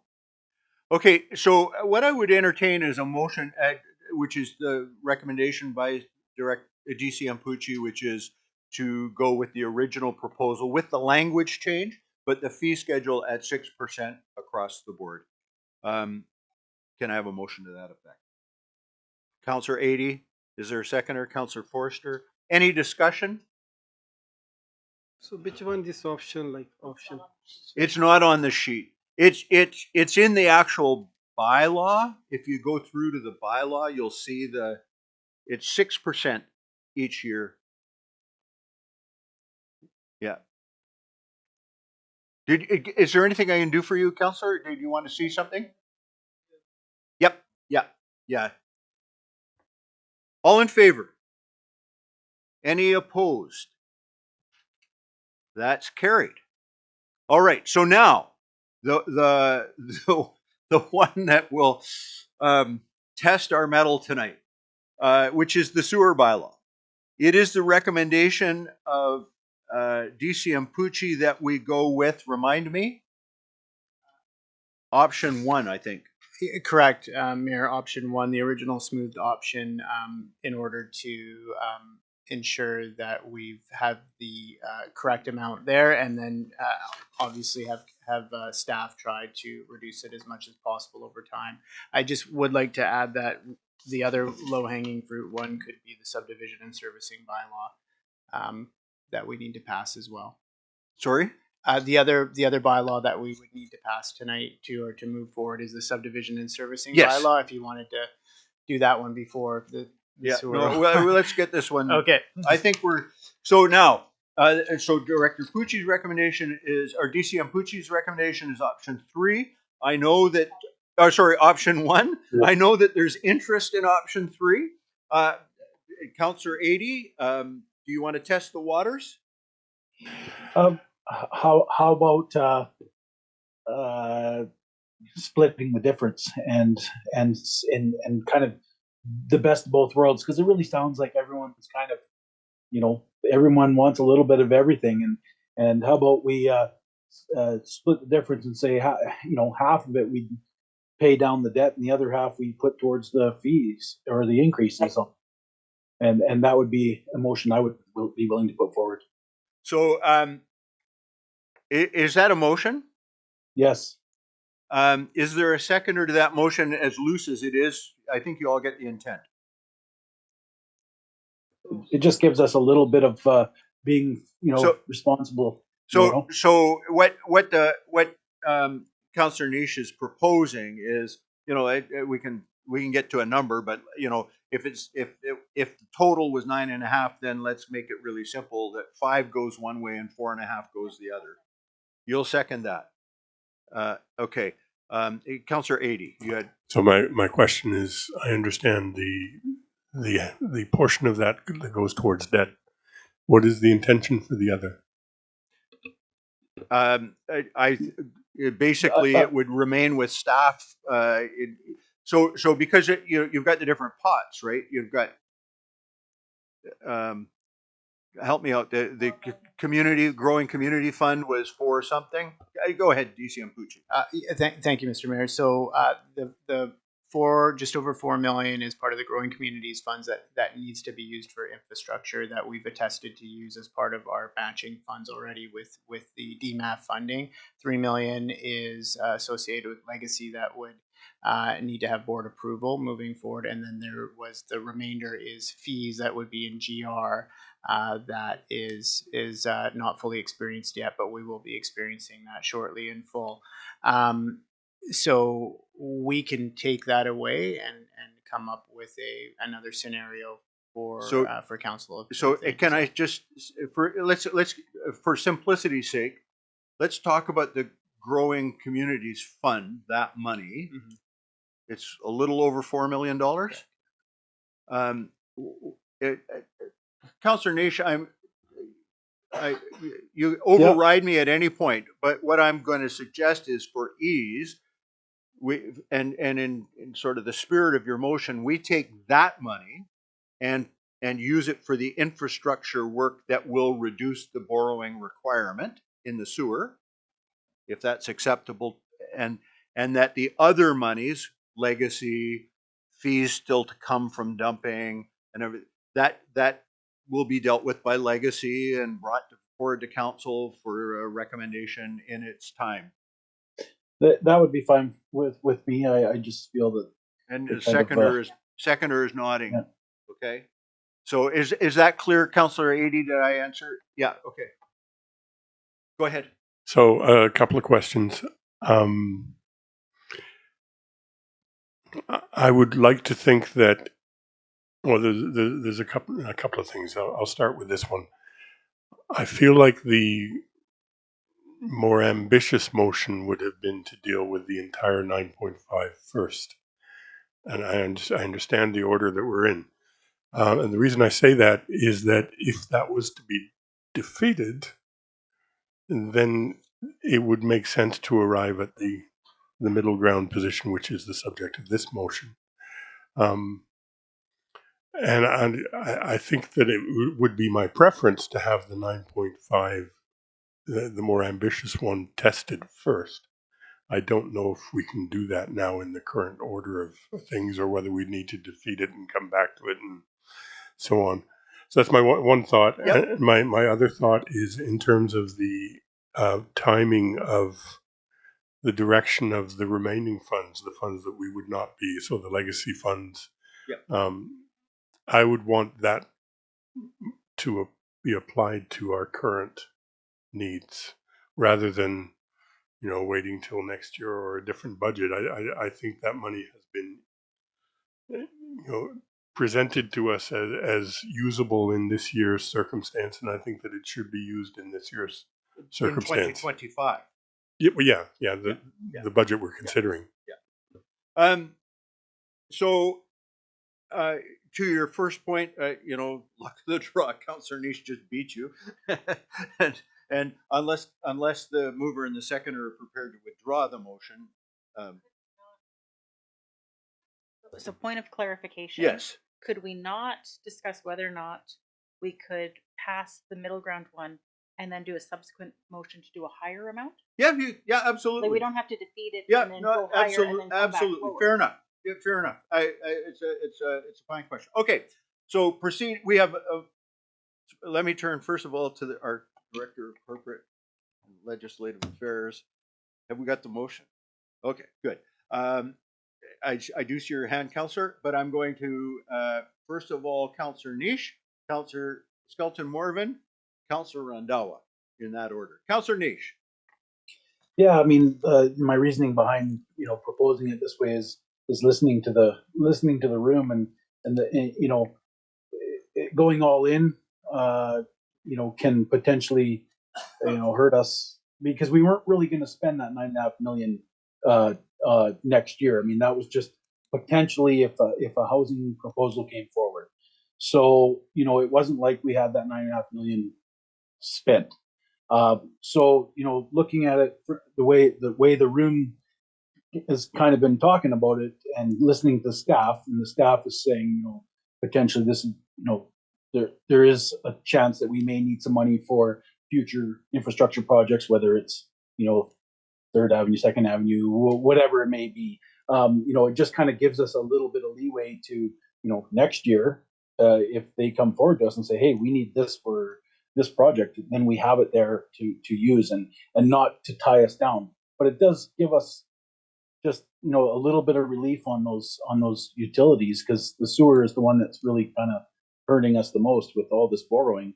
And I think that the amount of money we're going to save on the interest alone is essentially what we're proposing to put into it right now anyway. So it's almost balances itself out just because of the interest alone. So that's kind of why I'm proposing that way. I'm just listening to what the staff is saying, what everyone in the room is saying, and the fact is we don't have that $9.5 million isn't spent. That $9.5 million was there just in case, and that's kind of my thoughts on that. Thank you. Councillor Skelton Morgan. Thank you, Mr. Mayor. I think the devil's in the details of the title of what the fund is called. You know, it's being the Growing Communities Fund, not necessarily the bring our costs down and reduce our debt fund. Looking at these pieces, I think there's some pretty strong cases for making the investments so that people can build, because the chicken definitely does not come before the egg. I think there's, you know, the egg definitely does not come before the chicken. Well, you get what I'm trying to say. You know, you can't really hope that the proposals will come in and then we'll spend the money, because we have so many objections. We've had years of objections, data, feedback. You know, I've lost count of how many developers have come up here and just said it's, you know, the land is too risky for us to build on. We don't see the returns. There's a huge upfront cost. I think right there, looking at those infrastructure pieces, and that to help our community grow, as is intended by the fund itself, is to alleviate some of the upfront investments to get that infrastructure in place, to build the new subdivisions, add the water lines, different things like that. And if we don't meet that need now, while we have progressive governments that are willing to spend the money for the next year, you know, we almost had a change election here in BC, which, again, you know, regardless of political stripes, the BC NDP have helped us substantially in a lot of fields that we fell upon deaf ears on the other side of the table. And looking at that federally, what that could look like, I think there's a lot of hindrances that'll come in the future that if we don't get our shit together, for lack of a better word, and start attracting these investments, opening the door. I mean, we've done so much around trying to do as much as we can, except this step. And I think that, you know, utilizing again these nominal increases over the time being, again, the trajectory can be changed. There's a reason that the staff have put together these recommendations. I look at this and I worry that we're not capturing the opportunity that we have, that probably in less than 12 months to secure new investment and different things like that.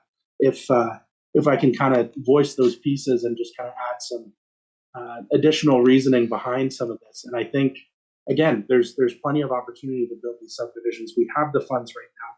Reducing the debt means that if we were to access the same amount, say we don't succeed in securing the Housing Accelerator Fund, you know, that $5 million, okay, that's out the table. Now what do? Do we then go back to the public, as Mr.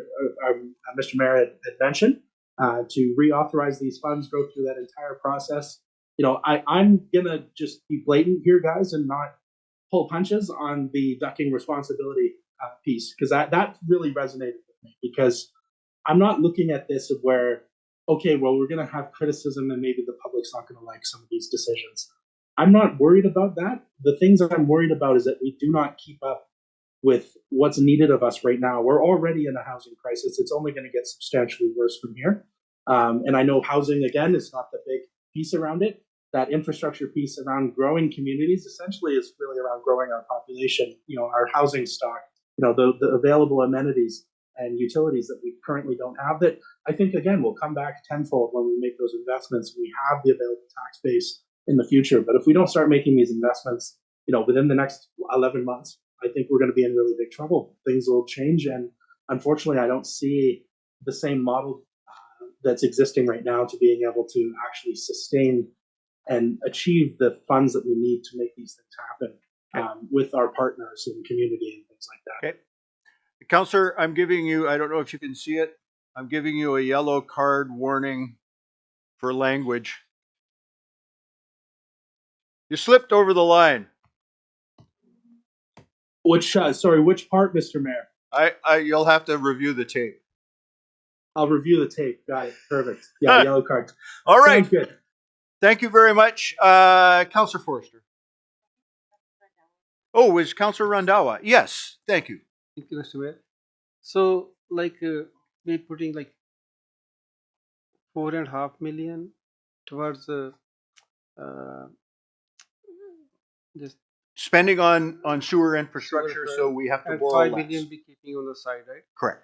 So I don't know if mover and seconder one, right? Like, if we in 1 year, like next 1 year, we don't get any matching funds or anything, right? So rest of the 5 million should go towards like borrowing. I think if we put that language there. Fair enough. Something. That's, So at it's, least I listen, keep that money right there. Right? so I don't think we need to make that decision tonight, but I think it's well stated. We're planning a 5-year horizon, but we're in charge of that 5-year horizon. So if next year the circumstances on the ground change, staff haven't been able to use the money, whatever, absolutely, it can be brought up again. Yeah, fair comment. Councillor Forster. Thank you, Mr. Mayor. Like has been said by many people, there's been lots of really great points. One of the things that keeps striking me is growing a community is more than just housing. It's growing an affordable community. And some of that is sometimes paying off debt so people can afford to live here. I don't know how many people have been on social media lately, but a lot of people have been comparing housing costs for rentals in every single community. And one of the things that people keep talking about is how our community is becoming more and more unaffordable. And that could be groceries, that could be housing, lots of things. I'm not trying to bring it into housing. But decreasing the debt load means that that money is not going to be placed on the homeowners, which means that renters are also not going to have to see as much of a bump. And to me, that's why I support Councillor Niche's idea that we split the difference, because that way we are helping people while we can. We are helping grow our community because we're showing that as a council, we want to make things affordable for people right now while working on the thing that we need for people to live here. If we don't have sewer and water, people are not going to come here. Right it's why we have the pipe. Yeah. Right? This is what should be shaping all of our decisions. And if we are not having that at the forefront, it doesn't matter if we have a bunch of new houses, if there's no water to them, if there's no sewage. So I hope I haven't crossed a line, but I do think You haven't crossed any line. I think putting a portion of the money that is meant to grow our community towards infrastructure and paying off the debt is the best choice we have right now. Thanks. Excellent. Councillor Skelton Morvan, I'll recognize you. I encourage you to be brief. $200 million. That's brief. $200 million to assess the infrastructure need. And what landlord is going to decrease their rental fees if we don't increase their utility by like what did the mayor mention, $20 a month? Which landlord is going to decrease their rent and make it more affordable? They're not. It's just not going to happen. New housing stock addresses the supply and demand issue. And I can't be more brief than that. Thank you. All right, Council, is there any other point you want to raise with this? Councillor Adey.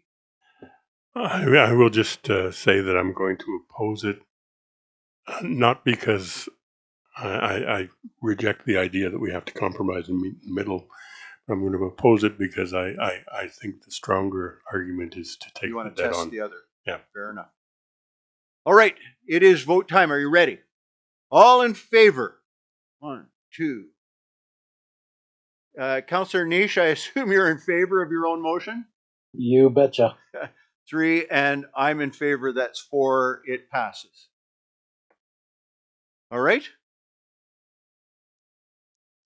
Councillor Forster. Councillor Adey could put forward his motion for the higher amount now, though. Yes, absolutely. Yes, Councillor Adey, do you want to test the waters? Are you feeling lucky? I think that the momentum is likely discouraging, but You never know. I think that I'm going to make a motion that we apply the entire 9.5 to the debt that is related to the sewage fund. And I'm going to make the point, I'm trying to make a point that hasn't already been made because, here we are. I don't think that doing that, in fact, takes anything off the table in terms of the work that we need to do, to the point that you made. I'm not suggesting that by doing this, we are not going to,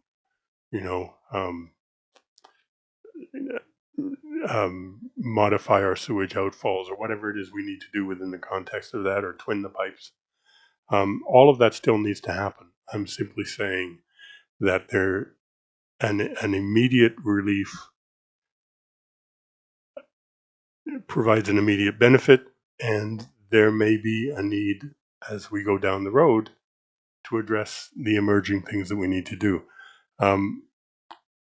I think that we'll likely end up, if we reserve half of this money, and 6 months down the road it turns into a housing conversation, I think that will end up being a very difficult conversation to have, and I think people have been fairly clear where they stand. But I just continue to think that the certainty of taking a big piece of that debt away leaves room for further borrowing if we need to, and I acknowledge we may need to. Those needs will emerge and be sustainable in argument at the time that they're needed.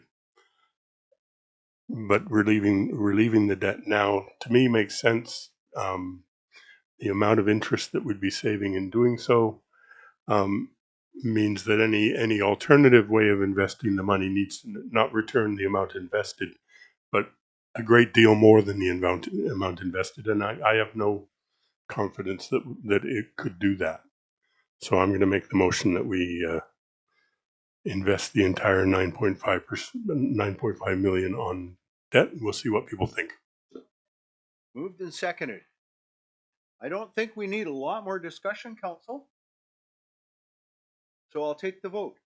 All in favor of the full 9.5? 1, 2, 3. Councillor Nish, is your silence a no? I'm opposed. Okay. The motion is defeated. Thank you.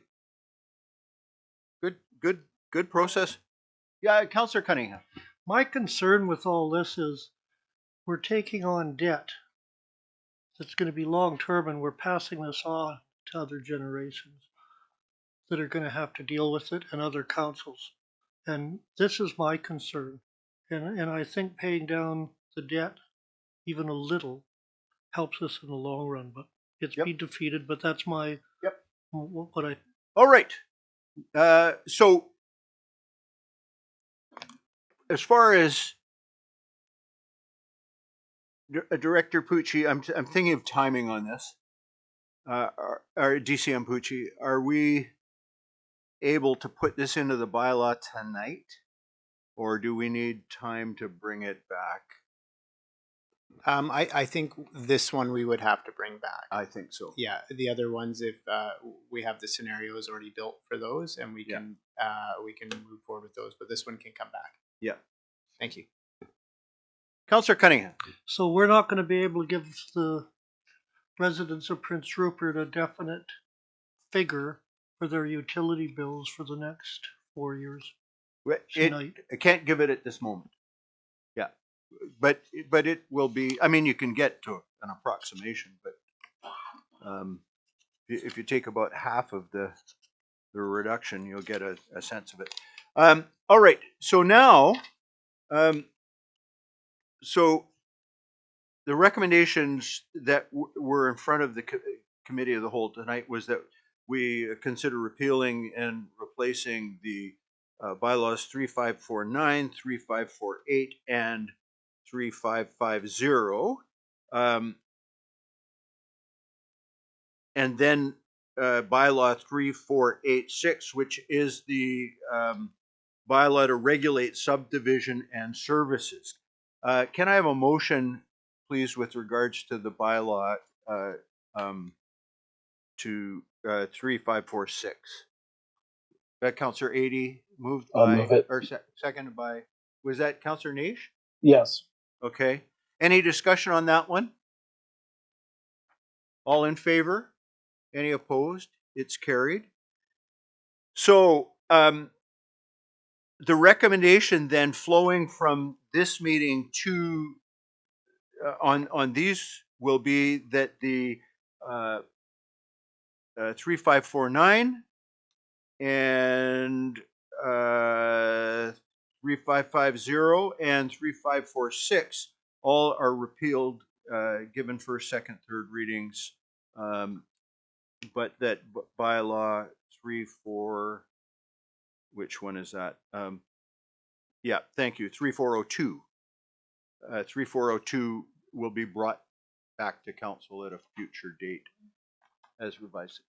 Councillor Cunningham. As a point, when you're reading these bylaws, if you could identify what the bylaw is, just not the numbers, so people at home Sure. know what we're talking So, about. okay, so the water bylaw, the solid waste bylaw, and the subdivision and servicing bylaw will all be recommended for repeal first, second, third reading in the regular council meeting. We're only 2 hours into committee of the whole. We have to do budget still. All right, council. I managed to spill some water on a document that I thought might help guide us tonight, but I'm going to circulate it just the same, if I may. Yeah, watered down, and I've got enough, I think, to go all the way over to DCM Pucci and for you guys on the phone or on the whatever, I'm sorry. And what it is I've had the opportunity to talk to some of you about your thoughts and concerns around the budget, and it was strictly for the purpose of trying to move us ahead more quickly tonight. You can disagree with any part of what I'm going to take you through, okay? And this is not fancy. This is my own work. But here's some of the things I heard that were resonated back and forth. One is that we postponed the capital reserve transfer of $128,000, okay? And so you'll see that shows up as a reduction minus, in brackets, $128,000 or half a percentage point. I've heard pretty unanimously that we should postpone the 3rd and Fulton Avenue streetlight repair, that it will be fine for the next year, and that there's no harm in leaving it the way it is. That is returning money to grants, not to taxes. That was being funded out of grants.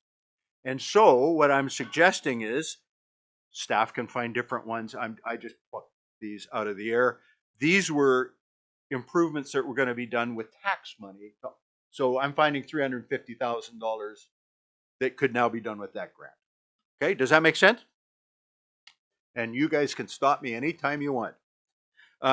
So there's the $85,000 of City Hall envelope repairs, the City Hall top off floor offices, the pool filtration replacement, the pool exterior wall repairs. All of those would happen, not paid by taxes. They'd be paid from the grant piece. Okay, so that would lower the cost to the average homeowner from $120. This is on the representative house, from $129 down to $90.97, or a 4.5% tax increase. Then we have the menu items to consider. It was pretty unanimous that there be no increase to the community enhancement grants. You're free to argue differently, okay? There seemed to be an appetite for the $15,000 for the Indigenous Relations Committee. I'm a little biased, I'll admit it right out of the gate, but there was some consideration for the community safety officer, which would be $105,000. So that increases or strips away some of those savings by $9.45.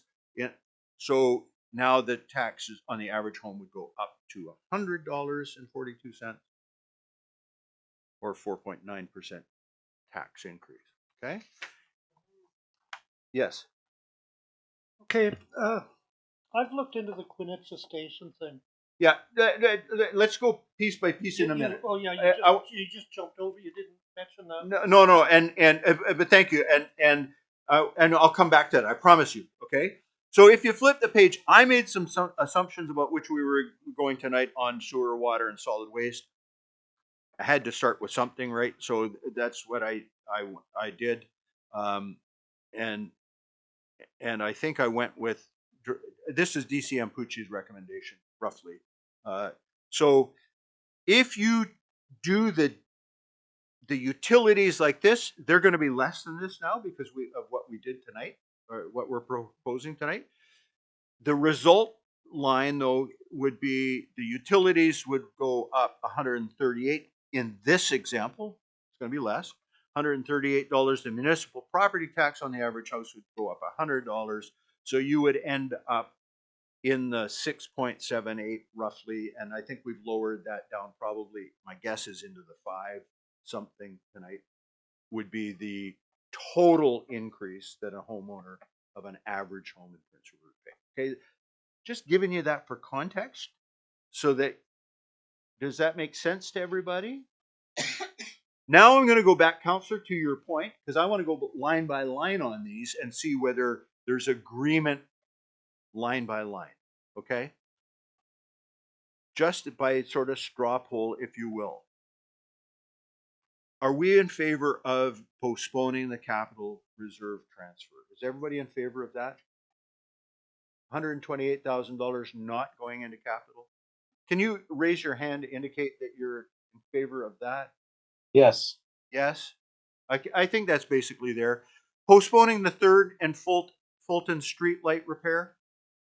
All in favor of that? Yes. Yes. Pardon me?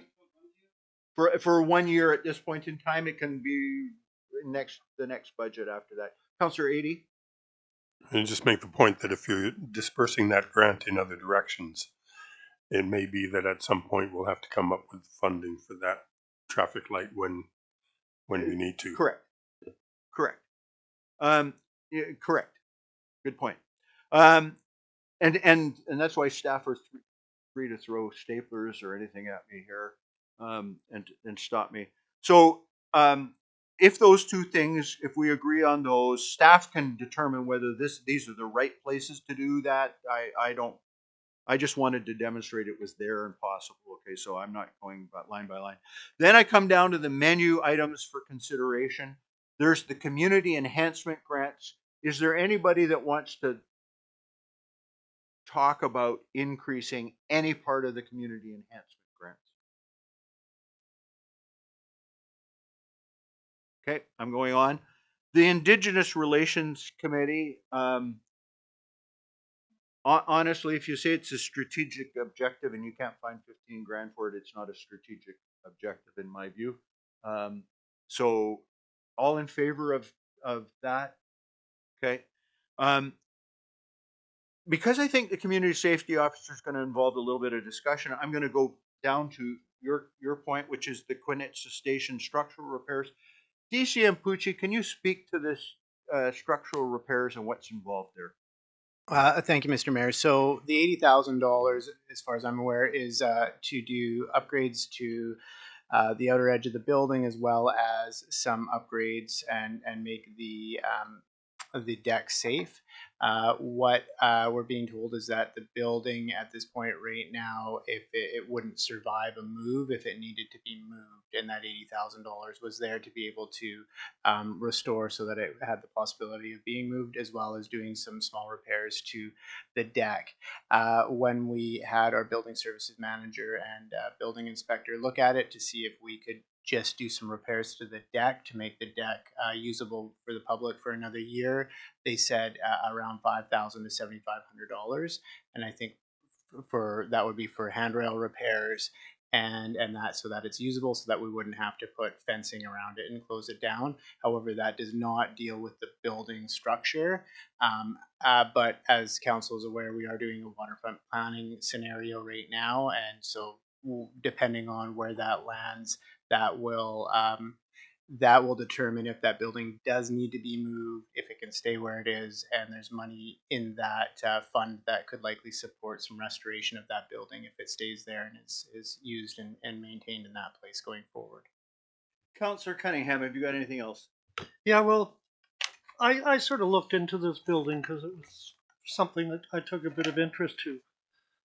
It hasn't been designated as a heritage building that I could find. I checked with archives and I checked with the museum, and they both couldn't give me a definite answer. But this Quinitsa Station was built in 1911, 3 years before the Grand Trunk Railway was finished. It was moved at a fair amount of expense and volunteers down the river into our waterfront. It's a type E building. There's only 2 of them left in BC. We've got one. I think it should be looked after before it rots away to nothing. It's part of, we always go back to Charles Hayes, the Grand Trunk Railway. This is the last piece of the Grand Trunk Railway around here, and we're letting it rot on the waterfront. Even if it's not going to be moved, it still needs some structural work. The deck, that's pretty cheap repair, but the actual building, if we don't do something with that pretty soon, it's going to not be salvageable. And Terrace has the foreman's, I guess, bunkhouse. It's in pristine shape. It's the last part of that little settlement in Quinitza. And I really think it's important that we look at saving that building. We've got a heritage designation for the Via Station. It was built in the 1940s. Almost 30 years after this place was built. It's brick, this is wood. This is an environment where wood has to be looked after. And I think this council should be looking at that building a little more seriously than, oh, it's just down there, don't worry about it. It could be one of the centerpieces of that park that we're going to put in there. And to let it rot like it is, I think is totally absurd. I think this community needs that building just to relate to the past of the Grand Trunk and everything else. So, DCM Pucci, have you got any thoughts on? Thank you, Mr. Mayor. So again, I don't think that's the attitude of staff. I think that there's consideration in the budget if council wishes to put money towards the restoration and that project, then that would be council's choice to do that. Understanding that there is a park assessment happening down there that would have money associated with it for development, but it would be council's wishes to put money towards that. Councillor Forster. Thank you, Mr. Mayor. I hear what Councillor Cunningham is saying, and to an extent I agree. A couple of questions I'm not sure of. How much work would it be for us to find out about making it a heritage site is the first question. And if so, is there additional funds that come with having that designation that is not on the taxpayers, or is that then an onus on the taxpayers, right? Like sometimes you have to be careful what you wish for. Correct. My second question, the City Hall envelope repairs for 85 grand that we're looking at using the, possibly using the grant money towards. Could we use some of the grant money towards the Quinitza station? Okay. So first of all, heritage designation. I do think it's that double-edged sword that you described. It actually comes with more responsibilities than money. Is anybody on staff able to comment on that? Staff can take that away and look into it and have something prepared. I'm to the second point. I'll give you my own opinion, and I take very much to heart Councillor Cunningham's. It is an important part of our heritage, without doubt. So the issue in my mind is, can it wait until we've done the exercise of planning and have that money used to do that work, or does it need to be done more quickly? I hesitate to give up the money that's set aside for City Hall, and I'll tell you why. We want everybody else to clean up their buildings. Kind of hard to do when you're standing in a building that's that you're not doing the upkeep on. So, Councillor Cunningham. With that said, that's a city asset too. Oh no! I noticed in the later on in the meeting, the museum wants, and there was the money to do the deck. Well, that's our asset, not the museum's. Right. They've only been caretakers of it. I don't even know why we're including. Right. If the library wants money or the PAC wants money for repairs, we supply it because it's our asset. That's our asset down there, and you can take the same attitude. They look at City Hall, they look at that. Clean it up. But my whole thing is, you were just saying it might get to the point where it can't even be moved. If we're designing a park and that can't be moved, that means it gets torn down and thrown away.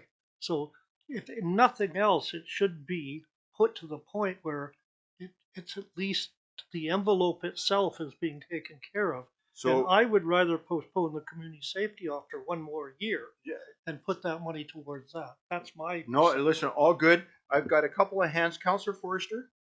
Sorry, just two questions. My question, what is the ETA for the park? Right, so we're talking about potentially being Yep. money in a park. Yep. Are we talking about 2 years? Are we talking about 6 months? How Co- long would we be waiting to look at GCM that? Pucci. Thank you, Mr. Mayor. So our first initial meetings associated with the park and the committee will be in Q1 of 2025. We are looking at beginning of March, end of February, beginning of March. So we're hoping to have some work start in the summer of 2025.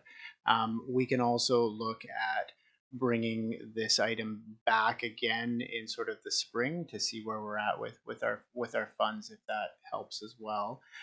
But I think that if we are looking at doing work in that area and council wants to give strong direction that money should be put towards keeping that asset and restoring that asset, that can be taken to the first committee meeting of the planning group. Councillor Niche. Oh, sorry, Councillor.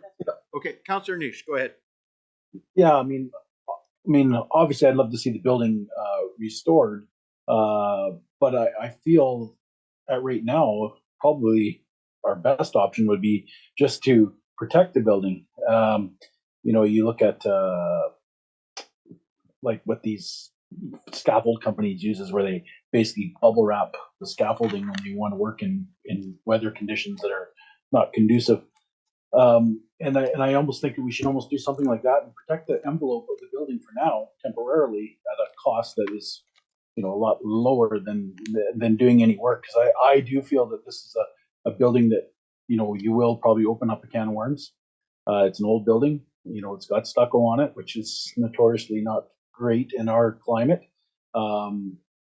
And, I feel putting any money into it in repairs right now is not probably a wise investment until we know what we want to do with it.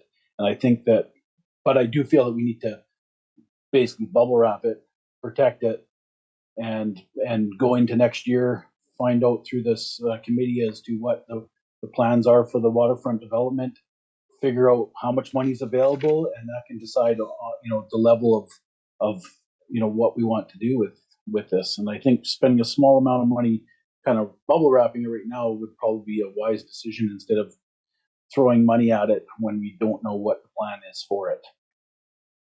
Thank you. Councillor Eadie. I think as a 30-year history teacher, I have to speak in favor of preserving this building somehow.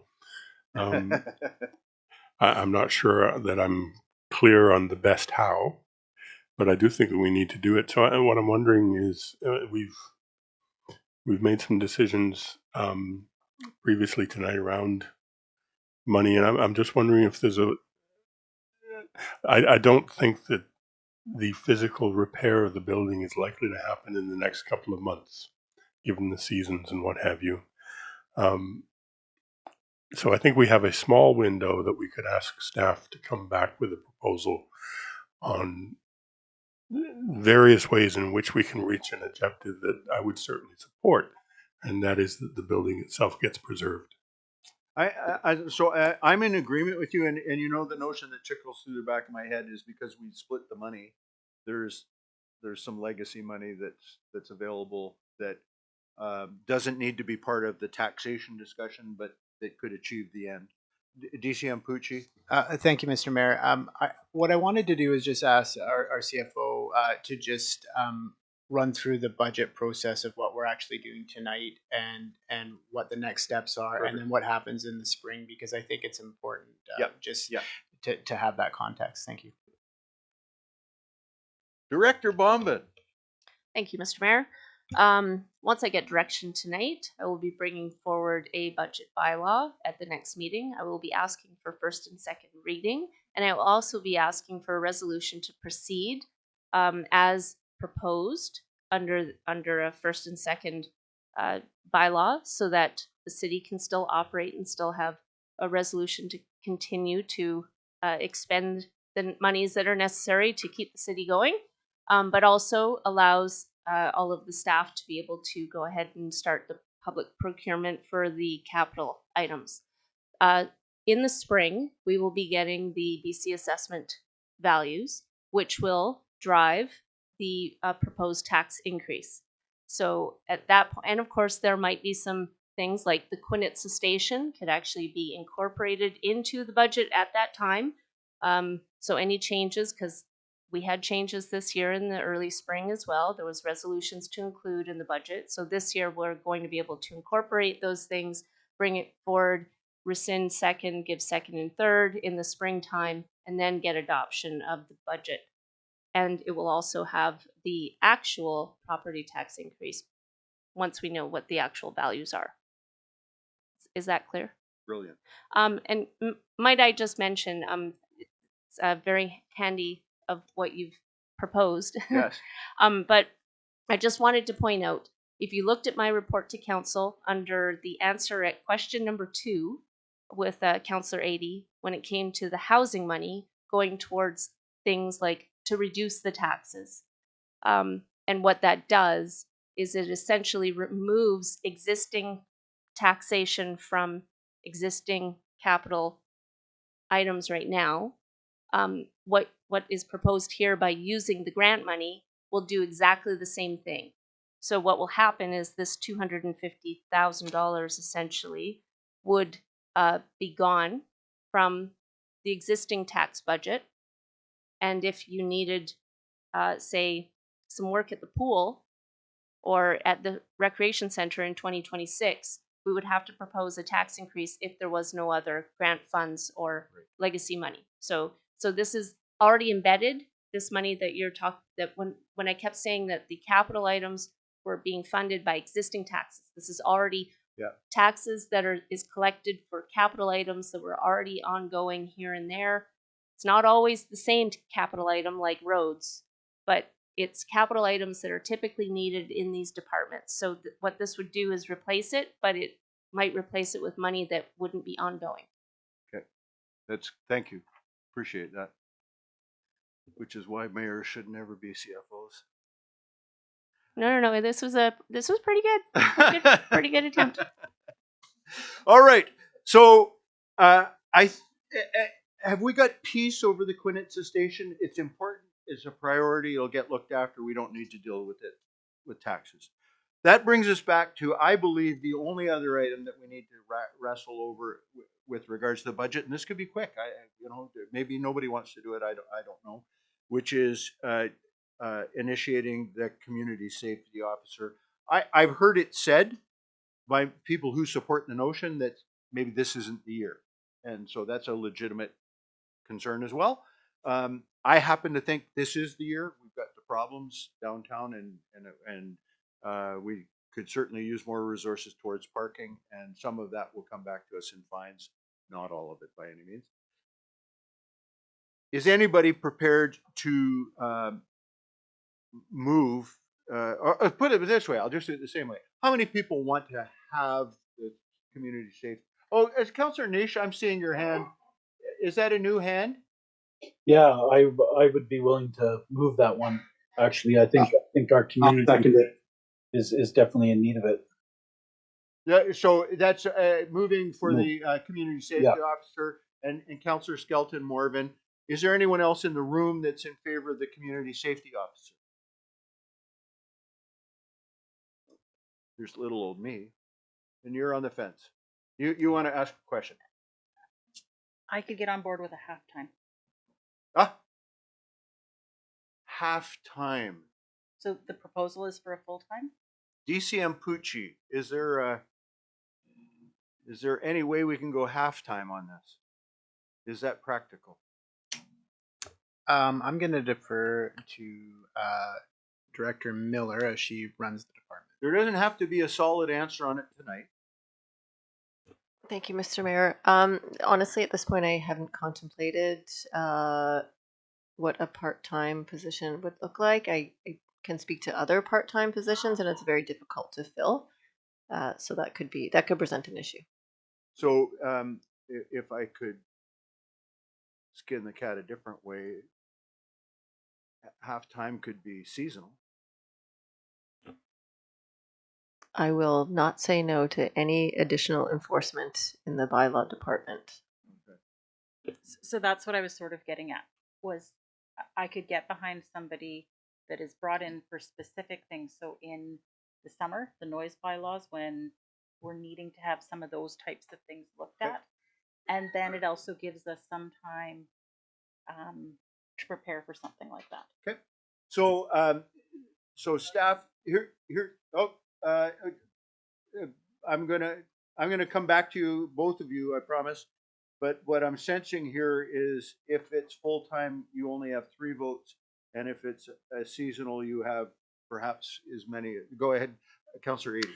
I am with some ambivalence, but I think that I would support this Okay. if that helps. So you sounds like you got support for a half-time position. Councillor, sorry, yes, No, my support was for a third community safety officer. for a third community safety officer. Yeah, in favor of. Okay.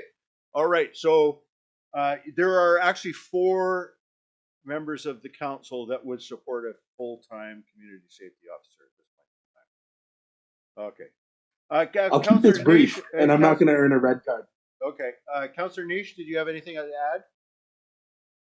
Yeah, I mean, my whole thing is, I think for years now we've been trying to push back on bylaw issues in our community, and you go way back, and Councillor Cunningham and I 10 years ago were pushing for a second bylaw officer to start the cleanup of our community, and we did different programs with the removal of cars, and now there's been like a lot more push for getting rid of buildings and houses that are decrepit, and I think that no matter how much work we do on that, and Ms. Miller's been doing a ton of work on that, and it's still not enough. I think that in combination with some of our downtown issues that really need to be dealt with, Five Corners, I think that to me it only makes sense to have another full-time officer in place. Okay. Councillor Cunningham. Yeah, I'm sort of sitting on the fence with this because, first of all, we needed another bylaw officer. We gave it to him. Then we gave him a clerk. And,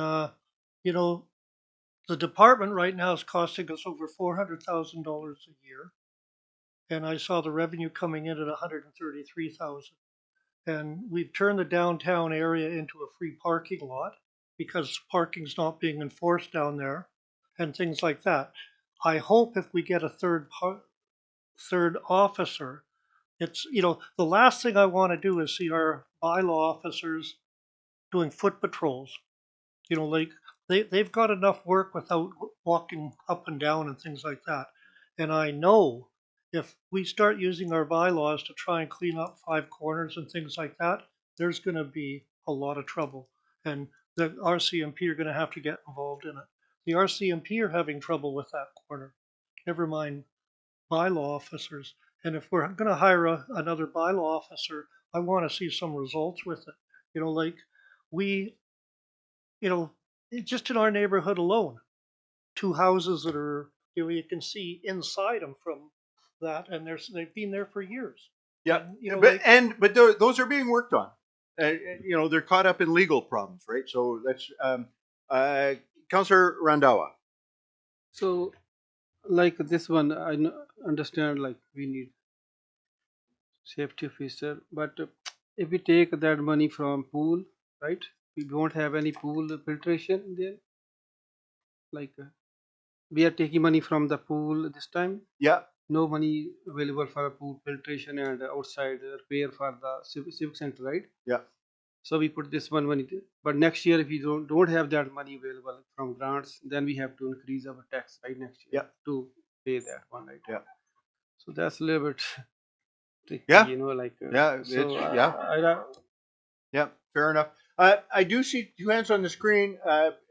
we've won the, you've won the day. I don't know if you want to keep going, but Councillor Skelton Morvan.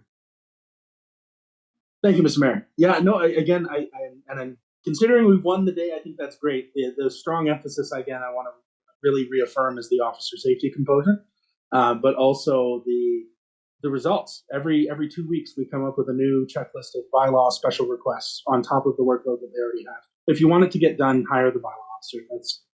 That's all I've got to say. All right.